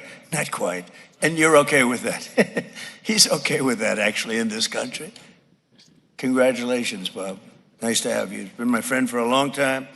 But 8 years ago, all the way back in 2018, it was my honor to help secure the World Cup for North America, and never thinking that it would turn out to be what it's turned out to be. And Johnny said this would happen, but as fate would have it, I'm president. I said, you know, I was supposed to not be here right now. I was supposed to be president for 8 years. The polls showed it, everyone showed it. They rigged the election, and what did I get? I got the World Cup, I got the Olympics, and I brought him here. I tried to take credit for 250 years, but that didn't work out as well. I tried to say I created 250 years. That one didn't work, but I did get the Olympics, and we got this, and I don't know, this might be bigger than the Olympics. Tell me, is it bigger? Much bigger. All right, I'll take his word for it. Much bigger. I'll take his word for it. 140. I had a feeling he was going to say that, but Gianni, I want to thank FIFA Secretary General Matthias Grafstrom, as well as FIFA vice presidents and all of those vice presidents and council members, along with the presidents and general secretaries of FIFA member associations, along with some presidents of their countries. Of course, being a president of your country at this particular time isn't really as good as being the president of one of your associations, but you've done an amazing job. In fact, the presidents of the countries are sitting in the back row. You believe this? They're going to be very upset with you. But we also have many famous FIFA legends and all-star players, people that I recognize, being somebody that knows something about sports. I have my children love soccer. My one son, my very tall son, Barron, loves soccer. He's a good soccer player. He may, I don't know, his speed might, I'm little, you know, he's very tall. I don't know. I said, when some guy gets by you from Spain, from Argentina, from France, Barron, what happens? From England, what happens, Barron? He said, Dad, I'm a very good ball handler. I said, but Barron, if he's faster, what do you do about it? Dad, he'll never get by me. I said, but when he does. And he didn't want to answer that question. So speed, I think, is quite important in this sport. Do you agree? Oh, yes. But he has good skills, actually. But he helped, Johnny helped shape the game. You all helped shape the game and really bringing it to a level that I don't think I've ever seen before. Melania's father, Victor's sitting right here, and he's been a wonderful father-in-law, a great guy. And he said he used to play soccer as a young man. He didn't quite make it into the big leagues, but he's a good athlete. Victor, stand up. Stand up. An ex-soccer player. But we're gathered tonight. Thanks, Victor. But we're gathered tonight. He's going to be at the game along with Melania, along with everybody. I mean, who's not going to be at the game? If we had about 10 million more, we would sell every ticket. This thing is sold out. I've never seen, nobody's seen anything like it. But we're gathered tonight in New York City as we await the final face-off on Sunday between the two amazing teams, Spain and Argentina. I watched that pass that Messi made, and not knowing as much as the people in this room, but I know about sports and I know about a little bit about soccer. But I watched Messi and he was well guarded, right? Well guarded. And all of a sudden he's standing on the right. You understand what I'm talking about? I don't know if anybody, I just noticed it. Nobody talked about it. I just noticed it. I said, he's so well guarded by a great player. And then he moved to the right, and the other player was just standing there. And he had plenty of time. He kicked it. It was within, I would say, a quarter of an inch of being perfect. And that was the end of the game. It was brilliant. And these great players, they seem to do that over and over again. They're just born with something extra special. I know that Ronaldo is one of them. I got to know him over the years, and he's a great guy. You have a great player in England who I played golf with. You know that, right? And he is Harry, who's been fantastic. I think they perhaps made a mistake when they made him a defensive player. What do I know about soccer? They took the league and they took their best player and they put him on defense. Then somehow, we got to be a little offensive, right? But no, I'm not going to call it. Look, what do I know about coaching? But that was a little unusual. But Harry is a great guy, actually. But we're gathered tonight in New York City as we await the final face-off on Sunday between these two amazing teams. And it's going to be something, I think, really special. This has been a tournament like no other, filled with fierce competition, unforgettable moments, yet unforgettable moments. Like probably the most unforgettable is when they gave that gentleman, is it a red card?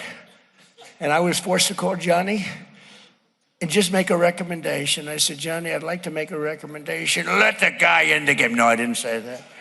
I said, I'd like to wage a complaint. And actually, I had no idea what was going to happen. But, it's so much better the way it worked out because there's no controversy. They won the game, and our team had all of its players. You made another great decision, if you think about it. I know you'll never get credit. You never get credit for that. Think of it if he didn't allow him, and they would say, we would have won the game if we had our best players. So Johnny made yet another of his many good decisions. But the spirit and patriotism and the unity that's brought, I think, the whole world together. This has really brought the world together. The 2026 FIFA World Cup has broken almost every record imaginable. This is the largest World Cup in history by far, by many times, actually. Welcoming 16 additional teams, and I understand you may be making it even larger next time. I suggested that this has been so successful that, and I'm really working these people hard because they really call the shot. They tell Johnny exactly what to do. I say what we should do is you should choose the United States of America again. This time we'll leave Mexico and Canada out. But then what you do is which I was very nice to get them in, but what we do is you choose us, but you pick somebody else for the next one, and that will take some of the anger, hatred, and steam out of everyone. But Johnny also had another idea. He said we could do it China and the United States for next time. We do them China, United States, so you have a nice short flight in between games. The players would love that. But It is the world's largest, and it's like having, I first heard this, but many Super Bowls at one time. It's like having many Super Bowls. Bob, every stadium is packed to the rafters, the spirit. But fans from 200 countries attended 104 games spread across 16 Northern American cities. And I saw things happen. My mother comes from Scotland. My father comes from Germany. When I saw the Scottish bagpipes and the Scottish, they were going wild. I said, this is really different. And a lot of countries came here not knowing what to think, and they love the United States. In fact, the people that came, they're going to be coming back, maybe permanently, I don't know. They love the United States. We're doing great. We're doing great. It's a golden age of America. We're doing better than we've ever done. We have $19.2 trillion being invested, much more than any country's ever had, invested into our country, factories being built all across the land. But I'm proud to report that with more than 6.5 million attendees, this has been by far the most attended tournament in history. And that's the history of all sports. And that's only going to go, well, maybe up. I don't know where you're going next time. Where are you going next time? You're allowed to tell me. I'll let you know if you're going to do better. But that's a tough number to beat, right? That's why he's, what he wants to do? He's very competitive. That's why he's going to add some more teams. He figures by adding some more teams, maybe they can tap it. But the total number of spectators exceeds the entire attendance of the last two World Cups combined. And together we pulled it off really flawlessly. I mean, I don't want to say this because you do have two more games. And so let's not talk about it yet. I don't want to say how great it's been. We've had absolute spirit, I have to say the law enforcement, they're fantastic. But they didn't have to work too hard because the spirit was so good. There were no fights, there were no anything. So I just want to say great, but let's save it for Sunday evening. I think we'll hold it out for Sunday evening, but it's going to go well. By the time the final whistle sounds on Sunday, nearly 6 billion viewers will have watched this World Cup. That's a record by many, many times over. I have no doubt that the World Cup has won millions of new fans and a lot of new fans in this country, which traditionally hasn't been a soccer country, but it's getting there even before this. It's been going up. And this will have a big impact, I'm sure. From the first day of my administration, 2025, we've worked closely with FIFA to make this event a resounding success. We have great people. Andrew, thank you very much. Great job you did. You really worked hard, and thank you very much. Great job. To put our preparations into perspective, and the record-setting tournament has been the logistical equivalent of holding 78 NFL Super Bowls in less than 2 months' time, 78. We marshaled the resources of more than 50 federal departments and agencies, deployed every arm of the federal law enforcement to ensure the games would be safe, secure, and successful. And they've turned out to be amazing. The State Department expedited thousands and thousands of visas for World Cup ticket holders, very quick, we call it fast letting them in. We call it let them in fast. And we secured, and Marco was fantastic, Marco Rubio, fantastic in the job he's done, Secretary of State. And we secured more than $1.2 billion in funding to support transit operations and security for the games, 1.2, and he wanted more. I said, can we just relax for a little while, Johnny? 1.2 billion to transport people, isn't that nice? But I want to thank the White House FIFA Task Force. They've been really fantastic. And again, Andrew Giuliani did a fantastic job. Thank you very much. Hosting guests from all over the globe for the 2026 FIFA World Cup was also an incredibly special way to help kick off America 250 years of freedom we have. Tens of thousands of people from around the world that got to join us. We had a fantastic July 4th weekend, like I think we've never had before, and it was only enhanced by having you here. I don't know if you did that on purpose. I don't think so, but it worked out fantastically. We had an amazing crowd. 450,000 people showed up to celebrate our country on a very rainy evening. And because of lightning, everybody was forced to leave. And then I said, we're going to do it anyway, even if I have to speak at 2 o'clock in the morning. We called everybody back, and 150,000 people came back. They were on their way back to Texas and Oklahoma. And we had 150,000 people standing in the rain late in the evening. Somebody suggested, let's do it on a different day, maybe in a week or two. I said, no, it doesn't work in a week or two. It worked on the 250th year. From the Scotland fans who took over the streets of Boston last month to the Argentinian supporters who cheered on Messi. How good is Messi? The hat trick in Kansas City. He had the hat trick, something very rare, I guess, in your sport. That's pretty rare, isn't it?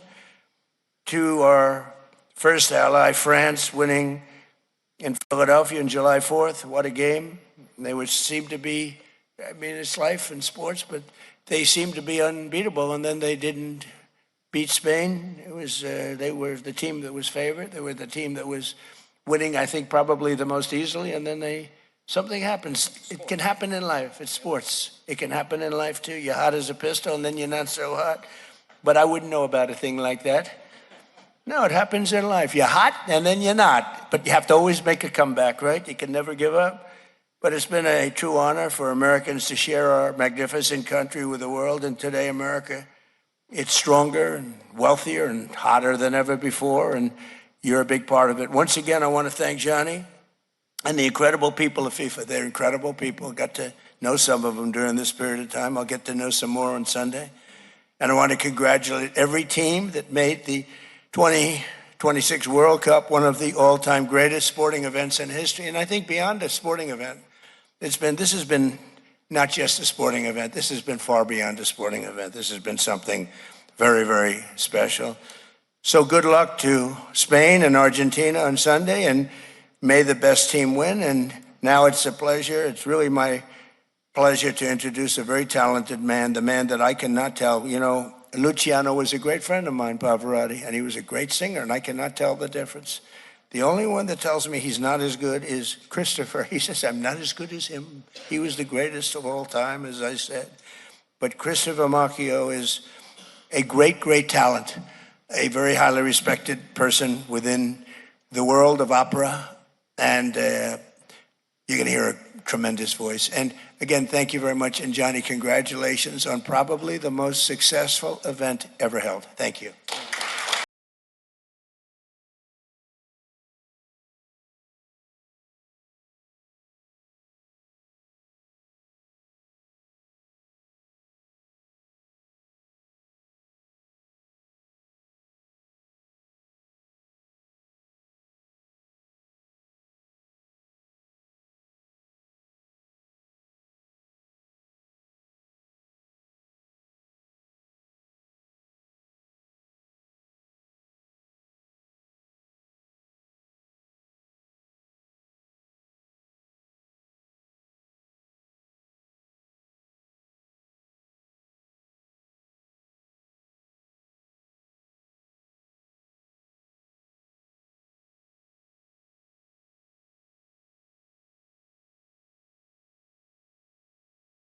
Okay. Well, I thought they were going to bring him out. I guess they're not going to show him. Oh, that sucks.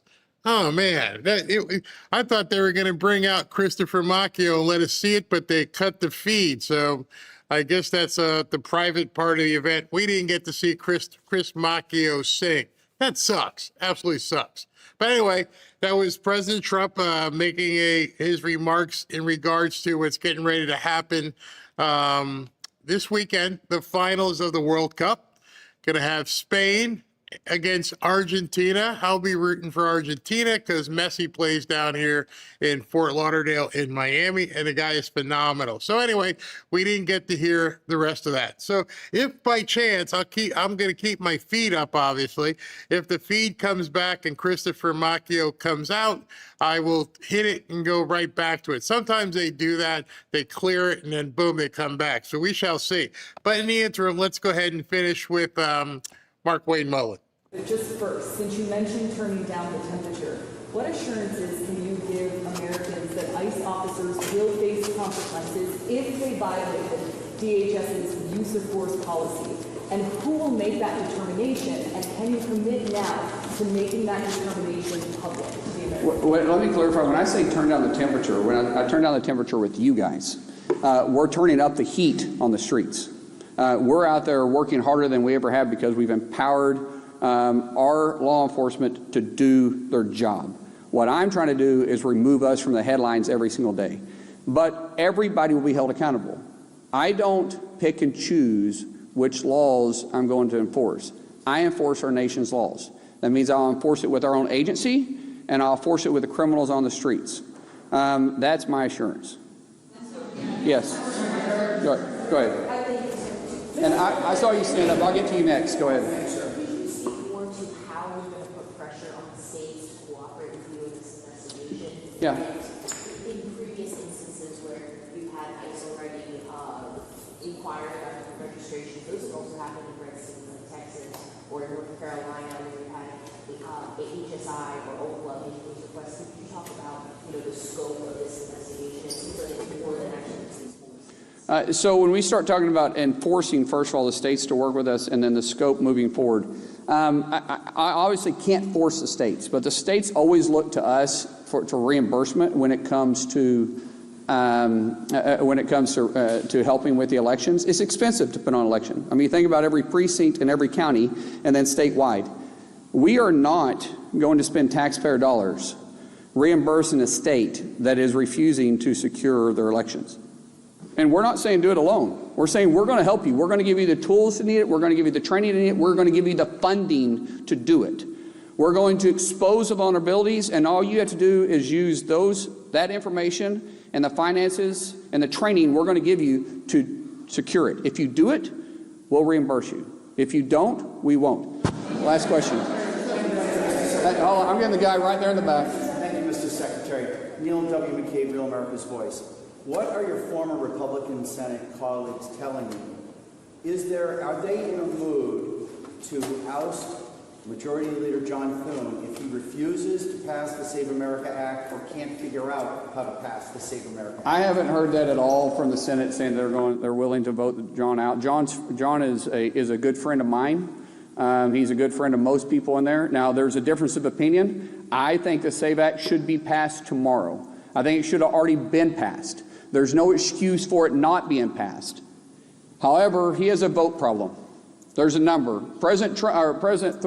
Leader Thune supports the SAVE Act. He voted for the SAVE Act when it came up during the vote-a-rama. Except everybody controls their own card. And even, I think the last time the vote came up, there was 49 that voted. Even if we did away with the filibuster, it still requires 51. So I know Leader Thune is working hard on that, but he's got a very, very difficult task ahead. Yes. Let me just get. I'm sorry. I told this guy with a paper I'd get to him, and then this is the last question. I have to go. I'm so sorry. Yes. CNN. I'm just wondering if the officers involved in the Houston shooting as well as the Maine shooting, are they still on administrative leave? Is that how long? Why any investigation that is going through? I don't care which law enforcement. I don't care if you're local PD, if you're county, if you're state, or if you're federal. When there's a shooting involved, standard practice is that individual goes on administrative leave while the investigation is going through. And we do it the same way. So thank you guys so much. Appreciate it. Okay, so I know there's quite a few people who don't find Mark Wayne Mullen to be one of the guys that they like in this administration. I'm going to give him the benefit of the doubt. I'm not sure what happened with the traffic stops, if that was him just being him and going rogue, that he ordered everybody to stop, and then all of a sudden President Trump said, nope, gonna keep going. But in any event, sometimes people are new, they make mistakes, they think they're doing the right thing. And as any new employee, anybody that you put into a position, sometimes you gotta spank them. Nope, we're not going to do that. We're going to do it this way. Doesn't mean he's adversarial to Trump. Doesn't mean that he's not MAGA. Doesn't mean that he's not America first. He made a call based upon how he felt, and he didn't realize that Tom Homan and everybody, nope, we're not going to do that. We are going to keep the heat on. This is maximum warfare everywhere, all the time. We're gonna take Hakeem Jeffries' words and use it against him. And he found out. He effed A and he FO'd, and like a man, he's like, okay, this is what we're doing. So don't be really quick to judge him. He made a mistake without knowing it was a mistake until he was told, you made a big mistake. The boss is pissed off. All right, I'm sorry, my bad. I thought I was doing something right. So I give him some leeway. I'm going to give him some time to actually get used to the position before we start saying things like he's not MAGA or whatever. Just give him a break. Pump the brakes on it. Let him cook, as they say. All right. So let me check with SV, see if he's got any information. What do you got? You got any stories for me? What's going on? Yeah, I got two, number 6 and number 7. So number 6 first. Scott Pressler. Hold on. Let me pull it up. The number is always going to be below the story. Gotcha. Yes, all right. You have to give us a chance. Right. We're working out the system here. Okay, got it. Go. All right. So Scott Pressler just caught Democrat Chester County, PA, concealing the non-citizen list that could disclose if non-citizens are voting in elections. Time to sue. He says Chester County, PA is refusing to provide the entire non-jury list. It appears they have purposely filtered out the non-citizen list. We are assessing our legal options. That is by design. President Trump and DHS confirmed PA likely has non-citizens all over the voter rolls. Expose it and purge ASAP, Scott Pressler. Amazing. They get their hands caught in a cookie jar, and right away they decide they're going to close up and not disclose anything. So that, it's obviously that they're cheating. It's obvious that they're cheating, and I mean, we still got 3-4 months before we get to the election, but it's got to get cleaned up. There'll be a lot more cheating. They're getting that's what we're seeing. They're getting desperate. And they're not even hiding anymore. That's the thing. They don't hide it. I mean, whew. When you get desperate like that, you make mistakes. Yeah, this one about the explosion. Yeah. So that's Trump's trying. Okay, so he's working on the future USS Ted Stevens. So what they do is. I don't know if anybody felt it, but I just saw the story. I thought it was kind of interesting that there was a experimental explosion off the coast of Ponce Inlet, Florida. How far is that from you, Barry? Ponce Inlet is that on the other side? No. Ponce Inlet is a very, very tony little town right on the coast. Right, it's a little bit south of Daytona Beach. A little bit south of Daytona Beach and north of Port Orange. So when we lived in Daytona, I remember used to go there all the time. Great seafood restaurants in Ponce Inlet. But there's probably more fish available since this explosion probably made them all go cockeyed. Anyway, I always think outside the box.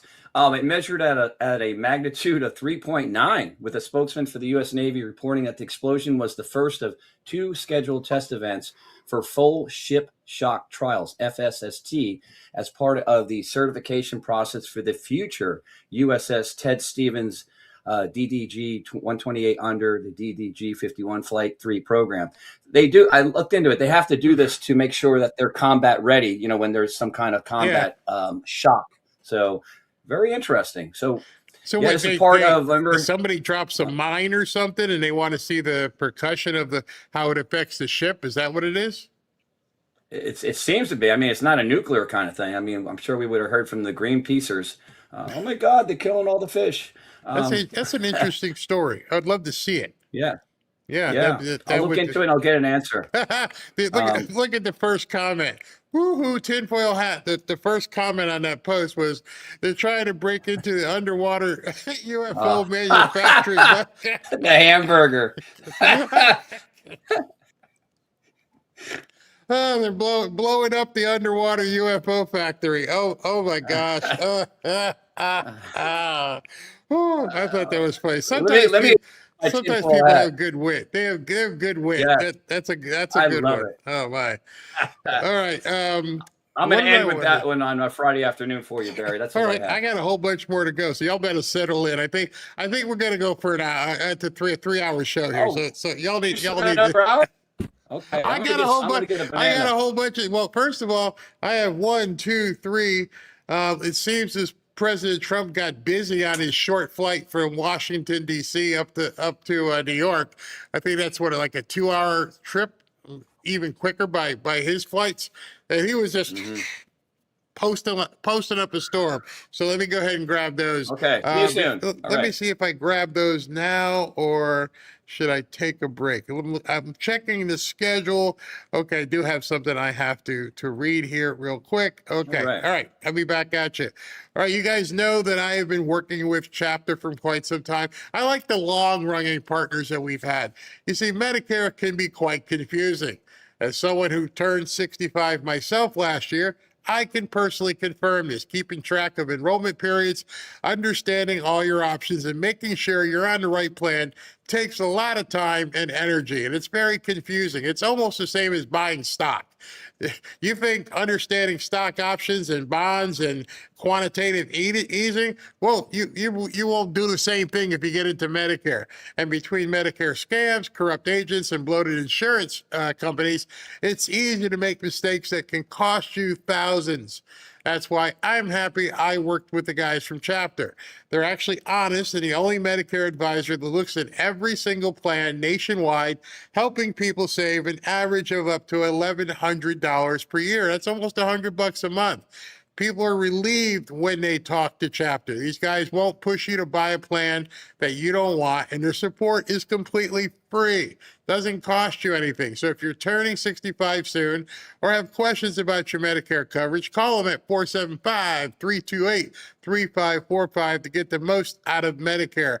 Most people wish they just called sooner. Or you can visit them at askchapter.org/Barry to book a free one-on-one consultation. It's free. Did I say free? I'll say free again.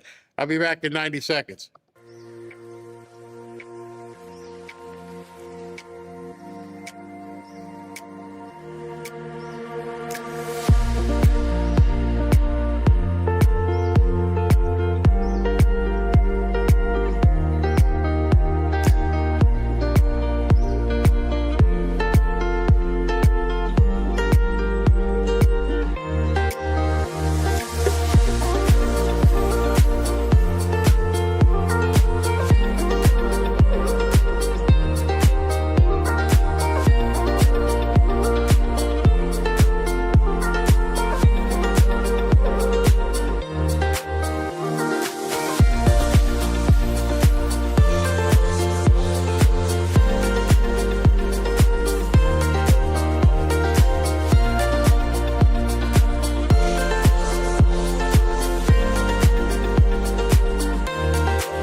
Back to Fanfare with Barry Cunningham. So SV looked up what those bombs are that I guess to make the ship stronger. It says controlled detonations of large explosives charges from 10,000 to 40,000 pounds. But yeah, that's probably going to be a lot of dead fish. Oof, wow. Okay. So, excuse me. Wanted to show you a couple things that President Trump had posted. He was quite busy on his ride up to New Jersey. And he posted this: such great news in June's inflation numbers. Prices fell by the most in a single month in over 6 years.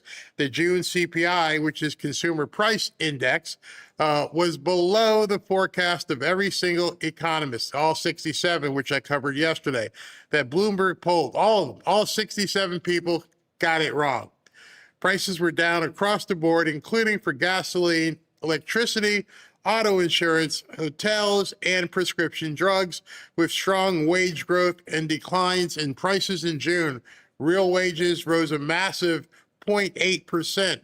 As investment pours into our country, factory construction surges, manufacturing jobs rise, and prices fall.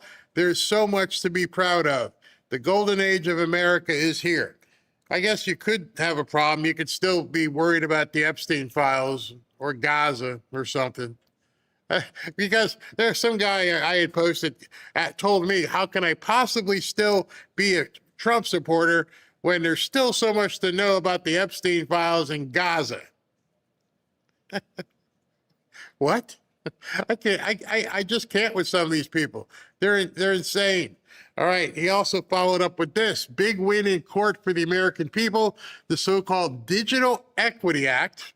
A Biden DEI law was ruled exactly what I said it was last year, a racist and unconstitutional giveaway that never should have become law. Sleepy Joe and the Democrats used your tax dollars, or I could say stole your tax dollars, to divide Americans instead of serving all Americans. At my direction, Howard Lutnick, my wonderful Secretary of Commerce, fought it, and the court agreed. A massive victory for common sense in our Constitution. Thank you for your attention to this matter. I'm going to have to dig into that tonight and find out what the heck the Digital Equity Act even was, so I can talk about it with you intelligently. But we will talk about that tomorrow. Then he posted this, and it says, for decades, horrible politicians allowed our industrial base to move overseas. Their trade policies encourage companies to find the cheapest labor and build the products we invented across Asia when I took office. When I took office, we didn't build leading-edge semiconductor chips here in America. American trade policy was broken, and the results disastrous. But now, TSMC, the largest leading trade semiconductor chip manufacturer in the world, has announced an additional $100 billion investment in their semiconductor fabrication factories in Arizona. That brings their total commitment to build chips in America to a record $265 billion. This is the story SV was talking about earlier. $265 billion. Now, I think what I'm going to talk about this weekend as well, as bad as all this voter problems that we have right now, there is such disinformation about data centers. We're going to have to talk about data centers. We got to stop the insanity. I mean, we really got to stop the insanity about the data centers, because people are freaking out because people are giving them misinformation. They think the water is going to turn to mud. They think their electric bills are going to go sky high. They're invading every town hall. They're just trying to do everything to stop the data centers, which the reason I want to talk about it tomorrow, because it dovetails off the voting stuff with the media. You can't trust people who are influencers. You don't know if they're getting money from China or some other country to talk bad and sway people. So now we have to start digging in and seeing, where are people getting this disinformation about data centers? Where are they finding out about it? Who's telling them this stuff is so bad? Who's showing them muddy water? Who's saying your electric's going up? Because it's all talk.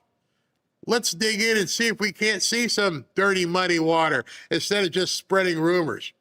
Sorry for the diatribe there, but I don't have any patience anymore for that kind of stuff. Excuse me. And then finally, he posted about Canadian wildfires. I don't know where you live. SB said it's pretty bad up in Virginia. Luckily down here, we're not getting it. But a lot of people are suffering because of the Canadian wildfires and the smoke.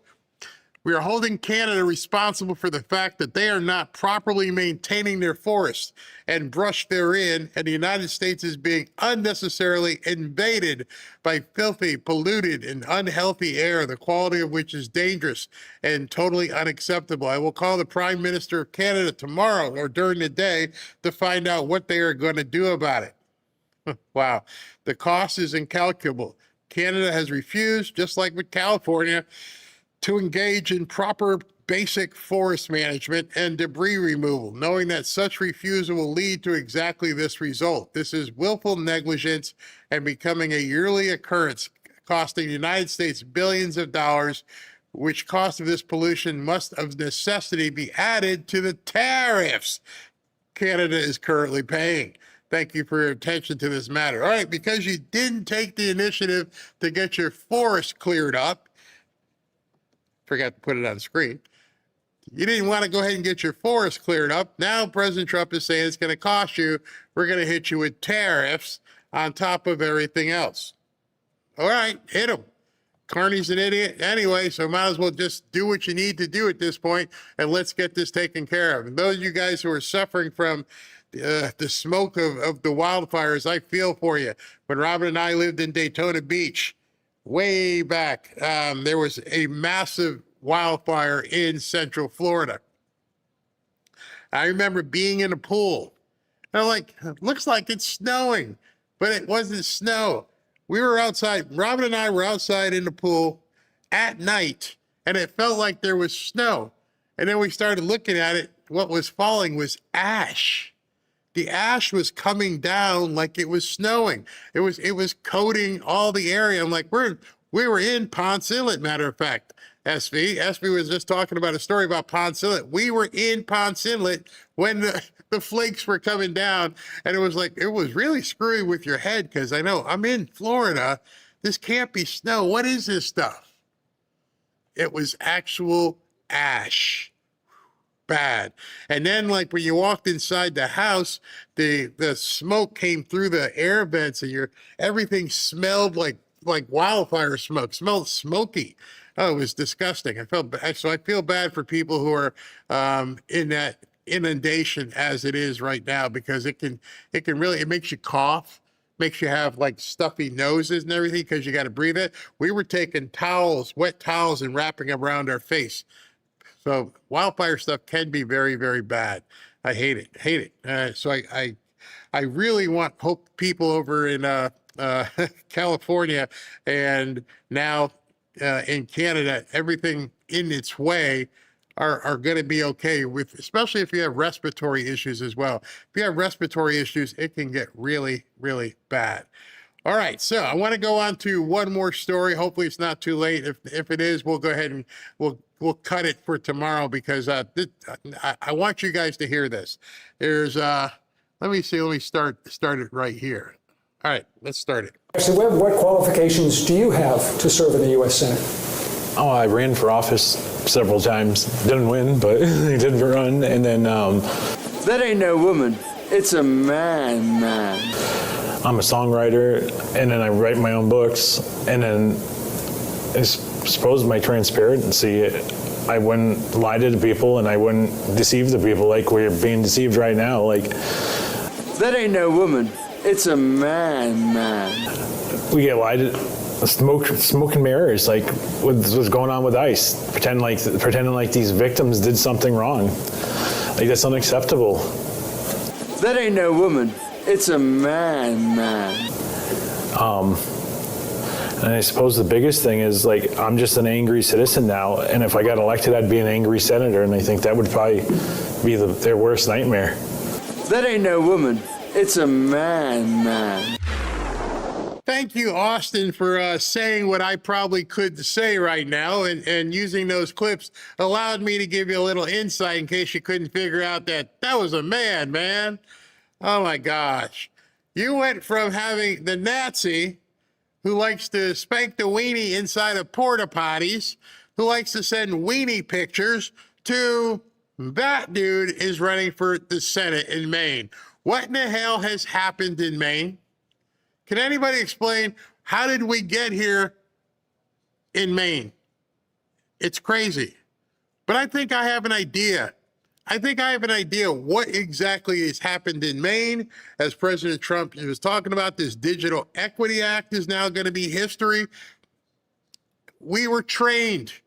And last night, I think the bomb that dropped, in addition to all the stuff about the voting, the bomb that he dropped on the media, I hope it's something that's going to allow us all to become free.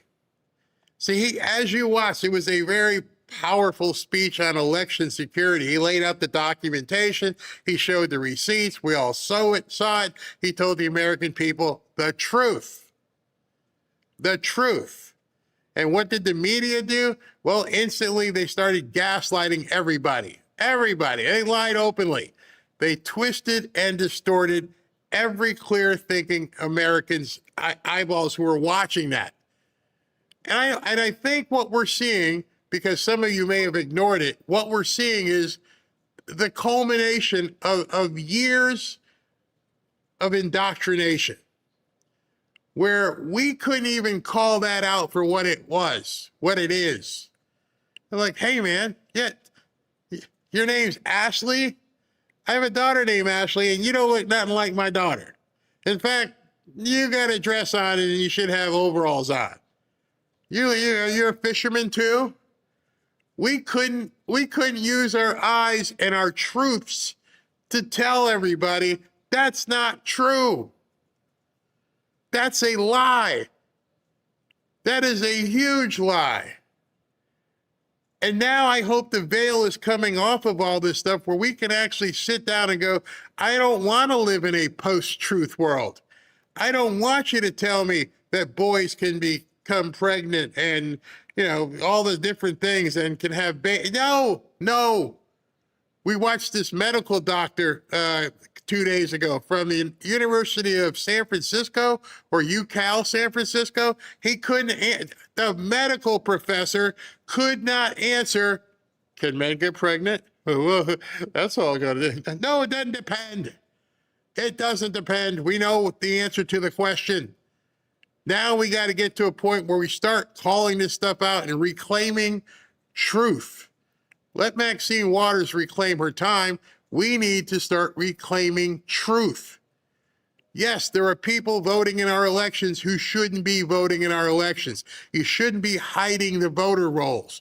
We should be able to see. We should be able to check ID. We should bring the military out to the voting polls. Why? I don't care if you're afraid. The only people who would be afraid or intimidated are people who should be afraid and intimidated. If it weren't for the fact that I'm a praying man, if it weren't for the fact that I have a strong faith, which I thank Robin for, I don't know what I'd be doing today. I wonder what a lot of people would be doing today if they weren't well grounded. Because we watch the media, we see them all the time. They're gaslighting Americans with impunity. They don't care that they're screwing up an entire generation of people. I watched the video today. I'm going to have it in my libtard zone for tomorrow, where a lady said she no longer, and there's a new law in California where you're not allowed to get the medical records of your own child after the age of 12. The child has to give permission for you to see his medical records. Where are we? What country is this? I have watched politician after politician after politician look us in the eye and lie without any shame. I've seen people in the last 24 hours on X completely disavow the truth. Don't even want to see it. How does truth become rare? Well, truth becomes rare because when it's staring you in the face and the media is telling you don't believe what you see, we're going to go ahead and decipher it for you because you can't handle it. As one gentleman in the chat said, I left off a little bit of what Mika Brzezinski said. She goes, we need to tell you what to think. It's one thing if you disagree with me. It's one thing if you disagree with other people in a chat, but when the documentation is right there, when you can pull it up by going to whitehouse.gov/election-integrity, when you can actually see it and you still believe the liars, there's something wrong. That's something else. That is absolutely crazy. That's how far gone we are as a country. When right now people can look at what they saw last night and just go, nope, la, la, la, la, it's not true. Not true, not true, it's right here. Explain this. Oh, no, Trump made it up. It's AI, it's Grok, ChatGTP. It's something because we no longer have truth in our society. It is becoming extinct. We are allowing it to become extinct. When that guy can run for a Senate and everybody has to play along and call him by, she. What does that mean? What does that tell you? They are telling you to lie. You know it's not true. You absolutely know it's not true. But people will shun you and call you names if you would acknowledge the truth. How do we get that back? There's so many things we have to pull back.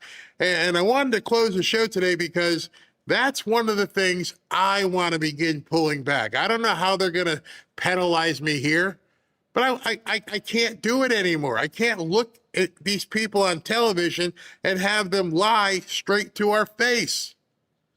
It's insane. What you just watched with that guy is the most perfect example of the crisis we are in as a country today. We are in a crisis of truth. Ashley's here with the girls. Excuse me, I almost said his name. The grandson just went home. And you wouldn't raise your kids this way. You would not allow your own children and grandchildren to look you in the eye and lie to you. You wouldn't accept it. But they're telling us that we have no choice but to accept a post-truth world. If they tell you that's a woman, man, they're like, no, sorry, not gonna go there. I understand you may want to be, you would really wish that you could lop off your junk and become one, but you're not. Doesn't matter what level of surgery that you go through, guess what? You're still that way. I was listening to Glenn Beck today, and he was talking about he wants to go see The Odyssey, the movie, new movie. Really wants to go. Really wants to go. Loves the story. Many of you have probably read the story of Homer in The Odyssey as well. But you just can't go because you can't be lied to. That's not Helen of Troy. I don't know what the heck that is. And this other dude being a warrior, I don't know what that person is. It's supposed to be a warrior. When we all know, we saw you in the movie Inception and you were wearing it. Doesn't make any sense. But they make you believe it. You have to call them now by this name. I don't care about the name. A lot of people have changed their name. Muhammad Ali was Cassius Clay. I don't ever worry about that. Kareem Abdul-Jabbar was Lou Alcindor. I don't care. I think you can change your name to whatever you want. Doesn't matter. If you choose to be Fred Jones instead of Jones Fred, that's up to you. But don't tell me that my eyes can't see what you are. When Michael Jackson was alive and he started doing something to his skin because he had the vertigo stuff and he was taking something, how many people said all of a sudden that Michael Jackson was white? Today they would. Today you would have to say, hey, well, Michael Jackson, white man out of Indiana, and he and his brothers, they used to be the Jackson 5, but now he's the Jackson 1, and he's become a nice young white man. They do it all the time. They'll show you, somebody was arrested and he just got done doing something bad to a woman, and we keep seeing these white people attacking people, and you look at the guy on television like, he's not white. Over and over and over, as you're sitting here, you can come up with examples yourself. I'm not going to go see The Odyssey. I love the story about Homer. Love it. But I'm not going to have you, I'm not going to pay you to lie to me. I'm not going to give you my money and look up and go, what the hell is that? Post-truth is the term. We now live in a post-truth world. You can no longer believe what they say. You have to believe your eyes only. And you can't let somebody else tell you what you're seeing. Things would be so different right now if more people, especially on the left, would look at something and go, that's what that is. There is no socialist, Democrat, socialist, doesn't exist. You're a commie. All kinds of crazy stuff only happens because you have to use their vocabulary. You can't call things what they really are. And unfortunately, some people and some people's family members are getting caught up into it. And they're like, it's a she. And it's not a she. It doesn't matter what this guy's hair looks like. I don't care. Wear long hair. I don't care that you have a dress on. I don't care if you have heels on. I don't care if you have a G-string on. I don't care if you have makeup on. you're a man. Everything else is just a uniform. Truth has to remain the truth. And we have to demand that we are allowed to speak the truth. We are censored. We are shouted down in public. We are told the truth is actually hate speech. Yet when President Trump presents truth, when he presented documentation, suddenly truth doesn't count at all. You can't believe the science. This isn't a real document. It must be forged, must be fake, must be AI. They have redefined what people think. They have redefined language. They have redefined reality. They have redefined customs and cultures and taken it away from people. They try to take away Thanksgiving. They don't want people to celebrate 4th of July and independence.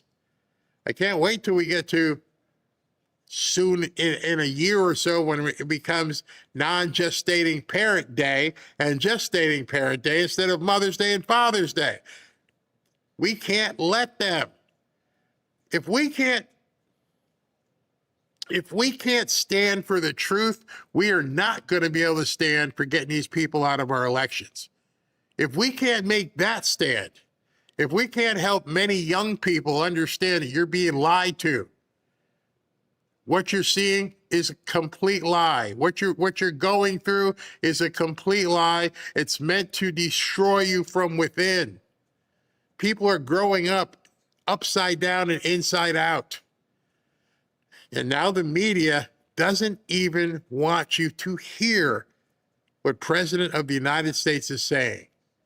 I played this earlier. I'm just going to play a little bit, not the whole thing, but I want you guys to hear this again. Listen to this stuff. We're going to talk about it. He did the same thing as this network, CNN, last night. The newsrooms monitored the speech, evaluated what was actually newsworthy, looked at the document. Okay, we're going to break it down here. We're going to evaluate what is newsworthy.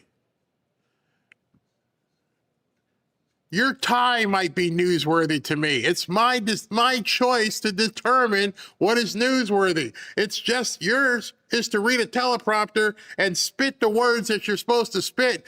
I will decide what's newsworthy. The forked tongue of the media is lying to people, and they're not listening to what's being said. We are going to go ahead and monitor this. You're the hall monitor.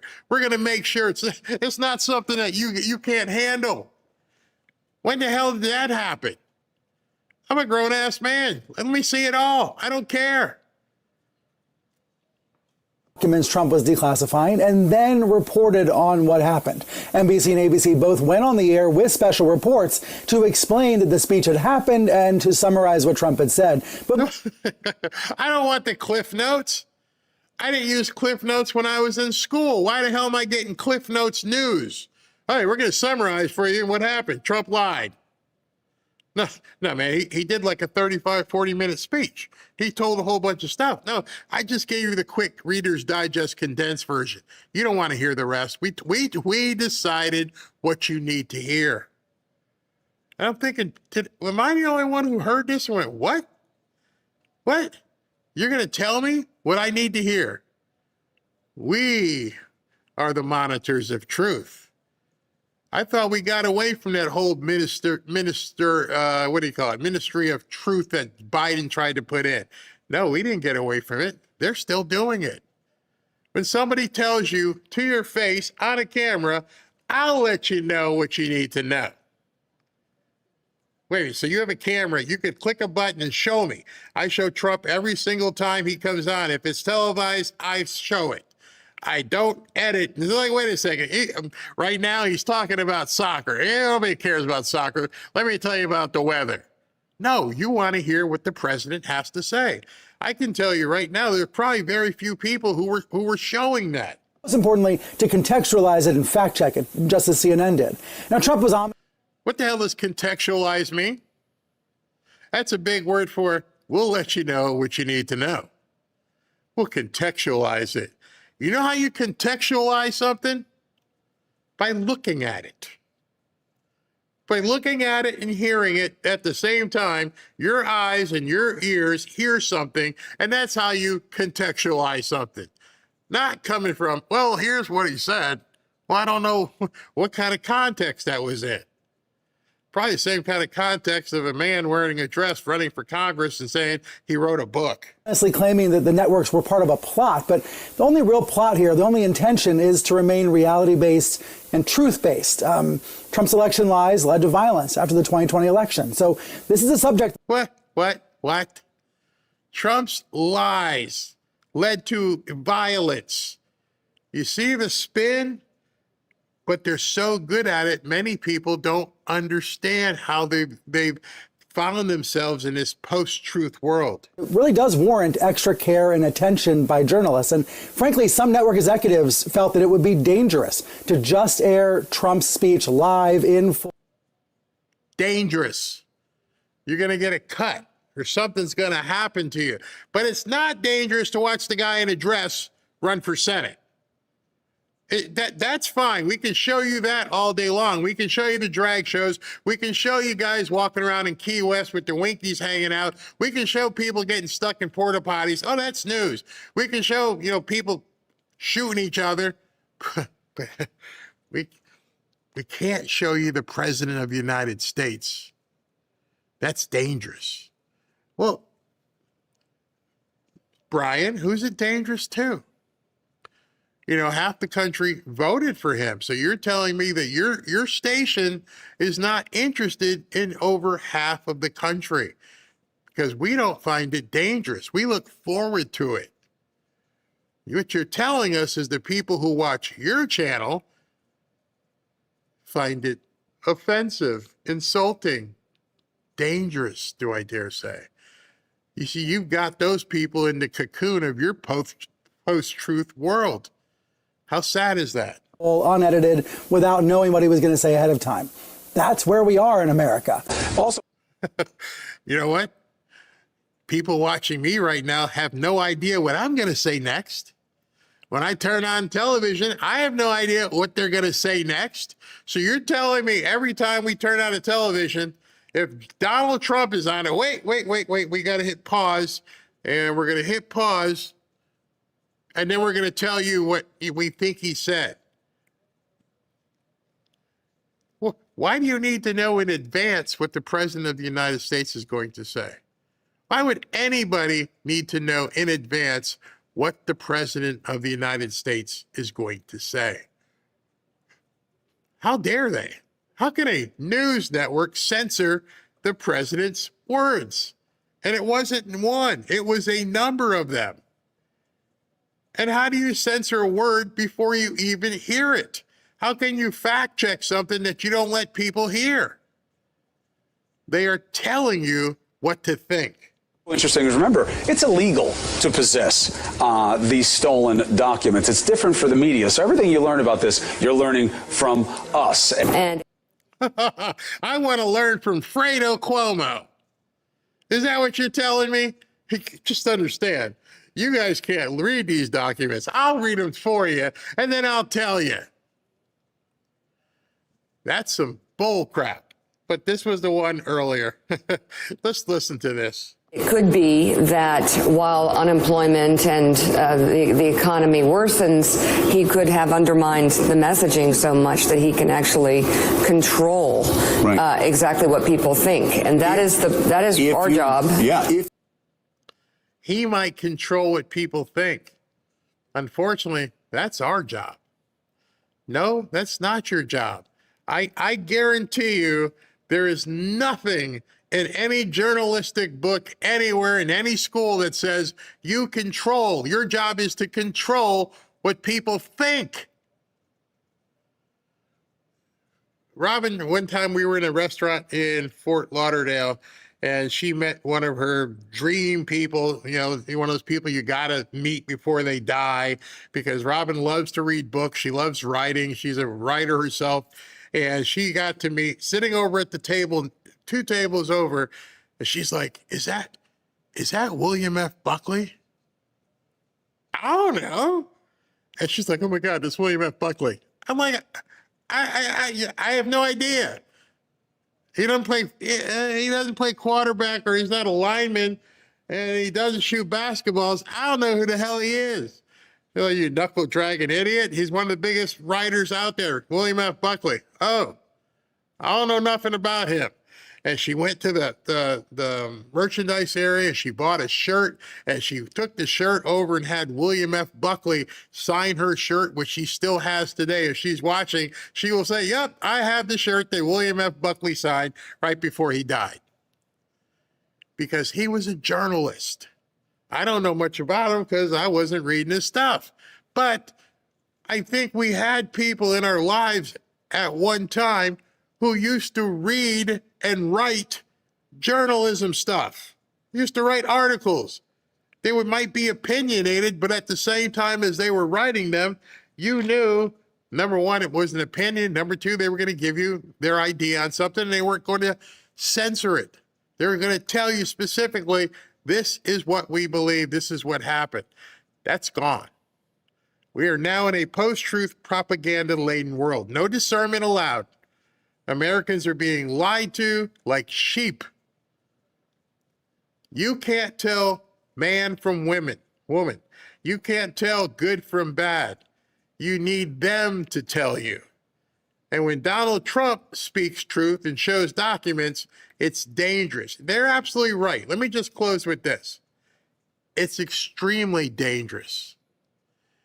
It's dangerous for people who peddle lies.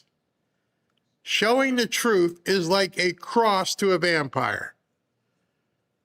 They can't handle you knowing the truth, as the movie says.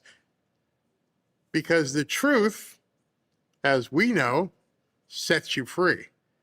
And one of the things that they want is to keep you in bondage. They want to keep you believing the facade. They want to keep you believing this crap. So what qualifications do you have to serve in the U.S. Senate? Oh, I ran for office several times. Didn't win, but I did run. And then That ain't no woman. It's a man. I'm a songwriter, and then I write my own books. And then I suppose my transparency, I wouldn't lie to the people, and I wouldn't. Think about that statement. I'm known for my transparency, and I wouldn't lie to the people. You are a walking, talking lack of transparency who is doing nothing but lying to the people. All we have to do is look at you and realize, no, you're not being transparent whatsoever. And yes, you are lying to every single one of us. And what's worse is you expect us to believe the lie. This is where the Democrat Party is at this point. It's okay to lie because they have to agree to it.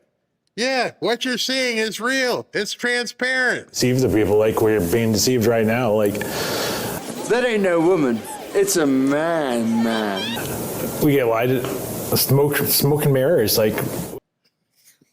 How did the moderator go? Hold on a second. Smoke and mirrors?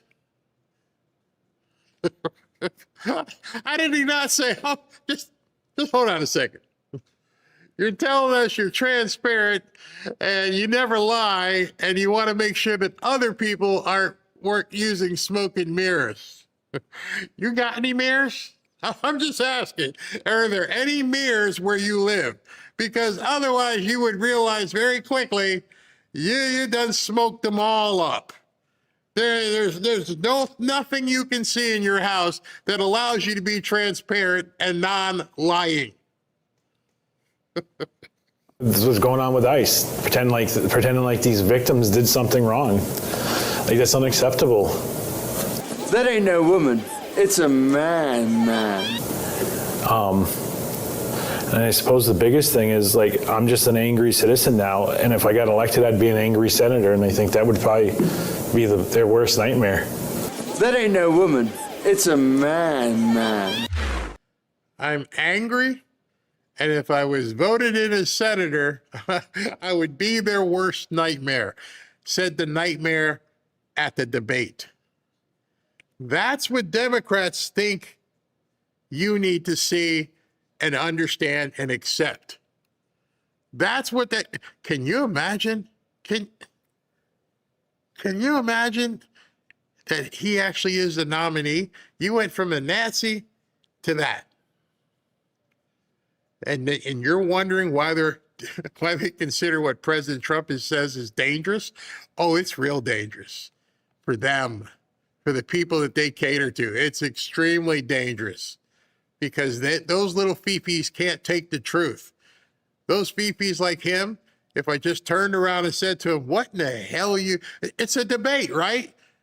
If it's a debate, right? Well, then why don't we debate? What the hell are you wearing and what are you doing here? But every single one of the candidates, not a word. Not a word. You have to buy. You have to buy in and accept the lie. We are not going to change as a society until we say, no more. We're done. We are absolutely done. That's why, one of the reasons why I say very often that I don't know if enough people are ready for what they have to do, because we got to start ripping Band-Aids off big time. It may involve the votes. It may involve these senators. But when you look around and you see Gavin Newsom and Chuck Schumer and Elizabeth Warren, I mean, it was almost every single one of them came out and attacked Trump for what he said, but they never spoke a word about what he showed. Because that doesn't matter. You just have to just understand that's the lie. What we do is not lying. I know I'm worth $25 million. I know that, but I said go here for the poor peoples. I'm done. I'm done. I just can't deal with these people anymore. SP, you got anything before I close? How about no? Holy crap. I told you that video earlier. I thought it was like I said, I think the thing that's worse for me is that it was a debate. Wait, hold on. How many people are actually on the stage? Wait 1 second. Let me see how many. I thought it was a skit at first until I had a grok in that said this is a real event. And so people were like, "Is this a Saturday Night Live skit?" Tell me, it's a Saturday Night Live skit. Wait, let me see if they have a picture at the beginning. All right, yeah, okay, hold on. There's 4 people standing there. The other 3 people, I couldn't vote for you just because of principle. The other guys definitely sit when they pee. You can tell because I heard them talking. They're very light in the loafers. Maine? What's going on in Maine? Is it in the water? Is it the smoke? I mean, is it drugs? Like I said, Robin and I vacationed in Maine, had a great time in Bar Harbor when we went up there. Sure, and it's beautiful. There's this one beach where the water recedes and you can like walk out half a mile. You have to get back before like 4:30 because the tide comes back in. We had the biggest lobster I've ever seen. It was awesome. Lobster. And I'm like, the people were nice, everything was good, and then I don't know what happened. It turned into a live-nut oasis. Yeah, I have a few friends up there that said it's pretty bad. I have one story before you go, number 8. And I got it. Okay, go ahead.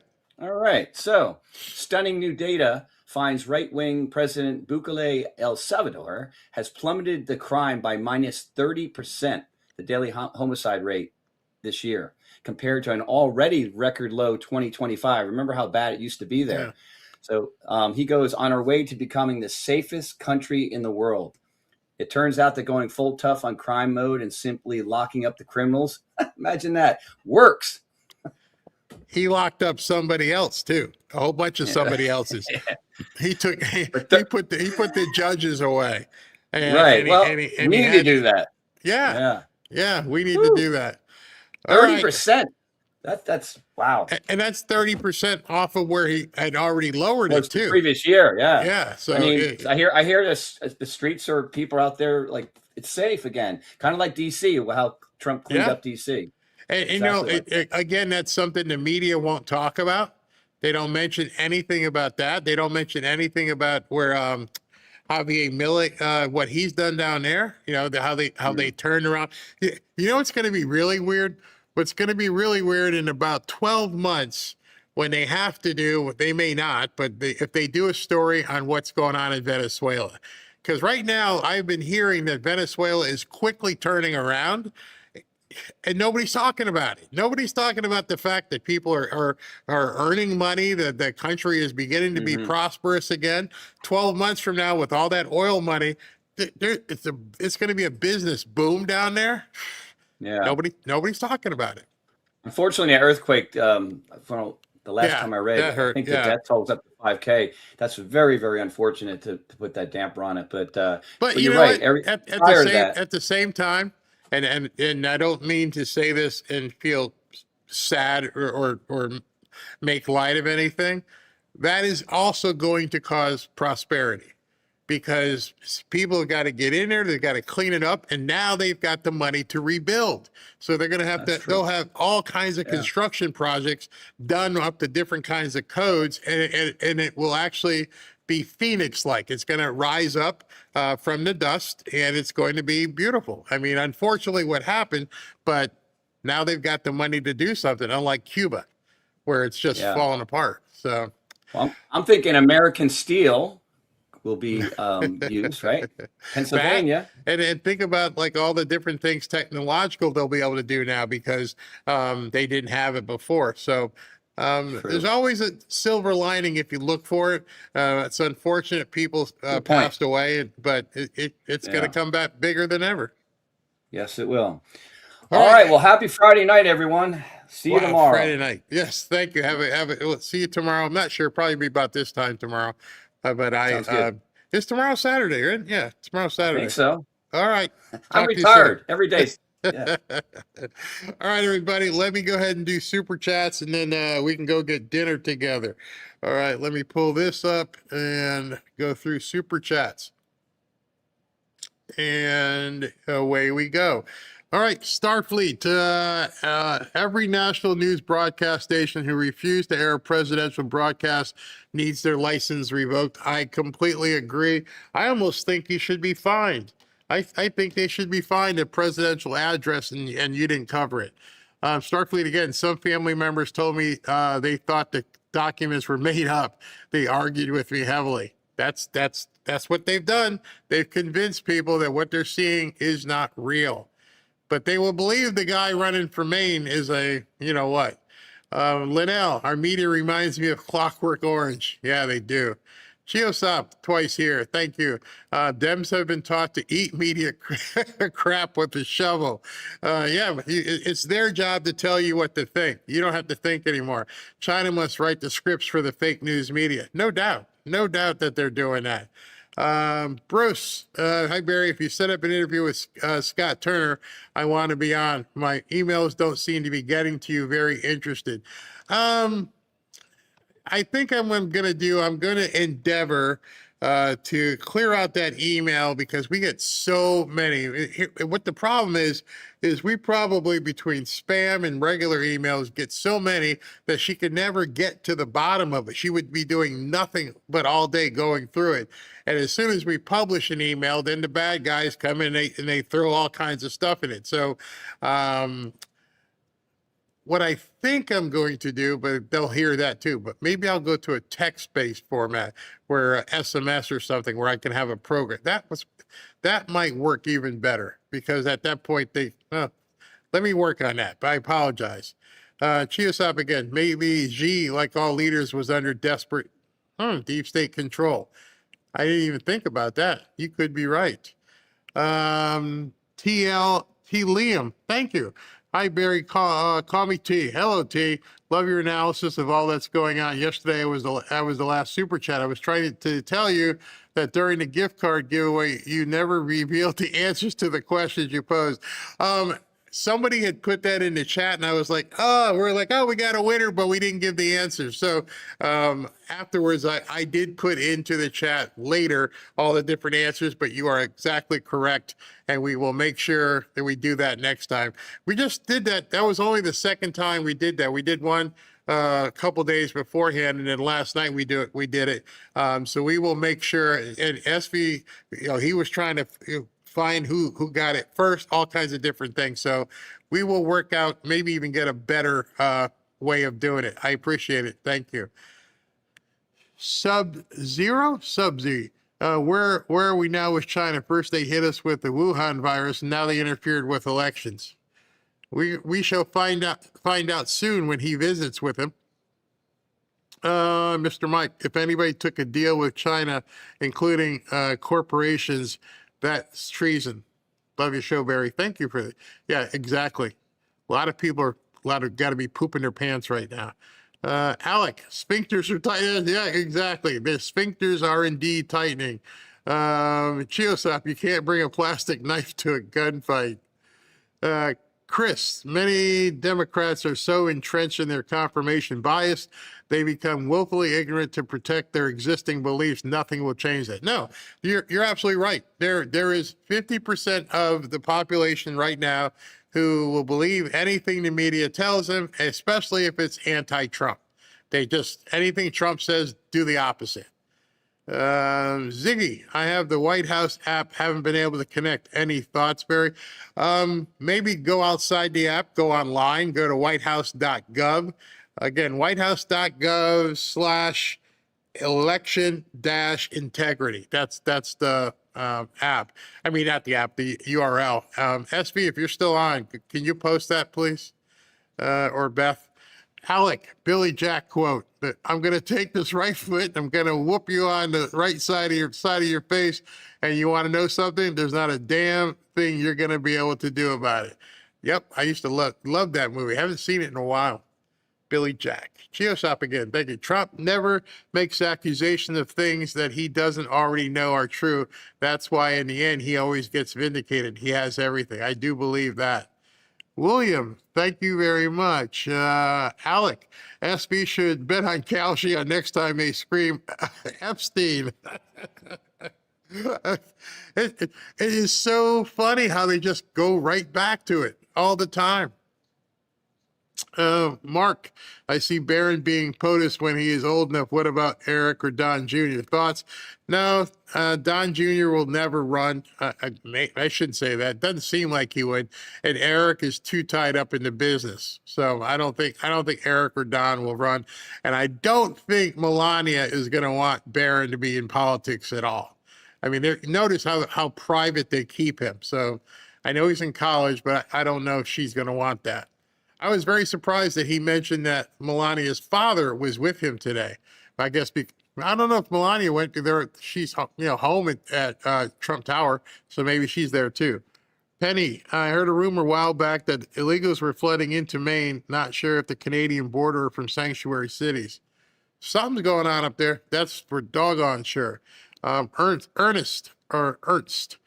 Newsom passed a law for California that the government of California can go abduct all of your children legally and you have no recourse. You want to bet? I'm sure some of you guys feel that way too. You want to bet there'd be no recourse? Good luck with that one. Nicholas Lamonicus, hello. 1984, Orwell Newspeak. Bingo. Ernst again, this was last October 13th, 2025. Newsom on Sunday signed a bill allowing a broad range of relatives to step in as children caregivers if their parents are deported. Evil people out there. I mean, seriously, evil people out there. Chiosop, the Maine delegates will pick the candidate. Yeah, I know, it's completely rigged. They're not even going to get to vote the people. TJ, dude looks like Hagrid's little bro. Hagrid was the guy in Harry Potter movie, wasn't he? The big guy. Penny, if people were more aware, they would realize every left-wing media channel parrot the same thing like they're passing around a script. Just a lie. Exactly. Raven Kirkendall, can you help with small business marketing tips? Yeah, wait till I get the communication thing set up and we can do more of that. And I find a way around the spam. We can do that for sure. Yes, I'd love to help you. Hey, Neil. Barry, thank you for Truth News. I only trust my president. Great show as always. Have a blessed evening and keep prayers for Trump. God bless. Absolutely. Go Argentina. Go Messi. Go Messi for sure. I'm very surprised that they didn't allow us to see Chris Macchio sing today. I wanted to see him sing. All right, everybody. That's it for Friday night. Might have a posted video later, but gonna go have dinner, hang out with Ashley and the kids, and I will see you tomorrow.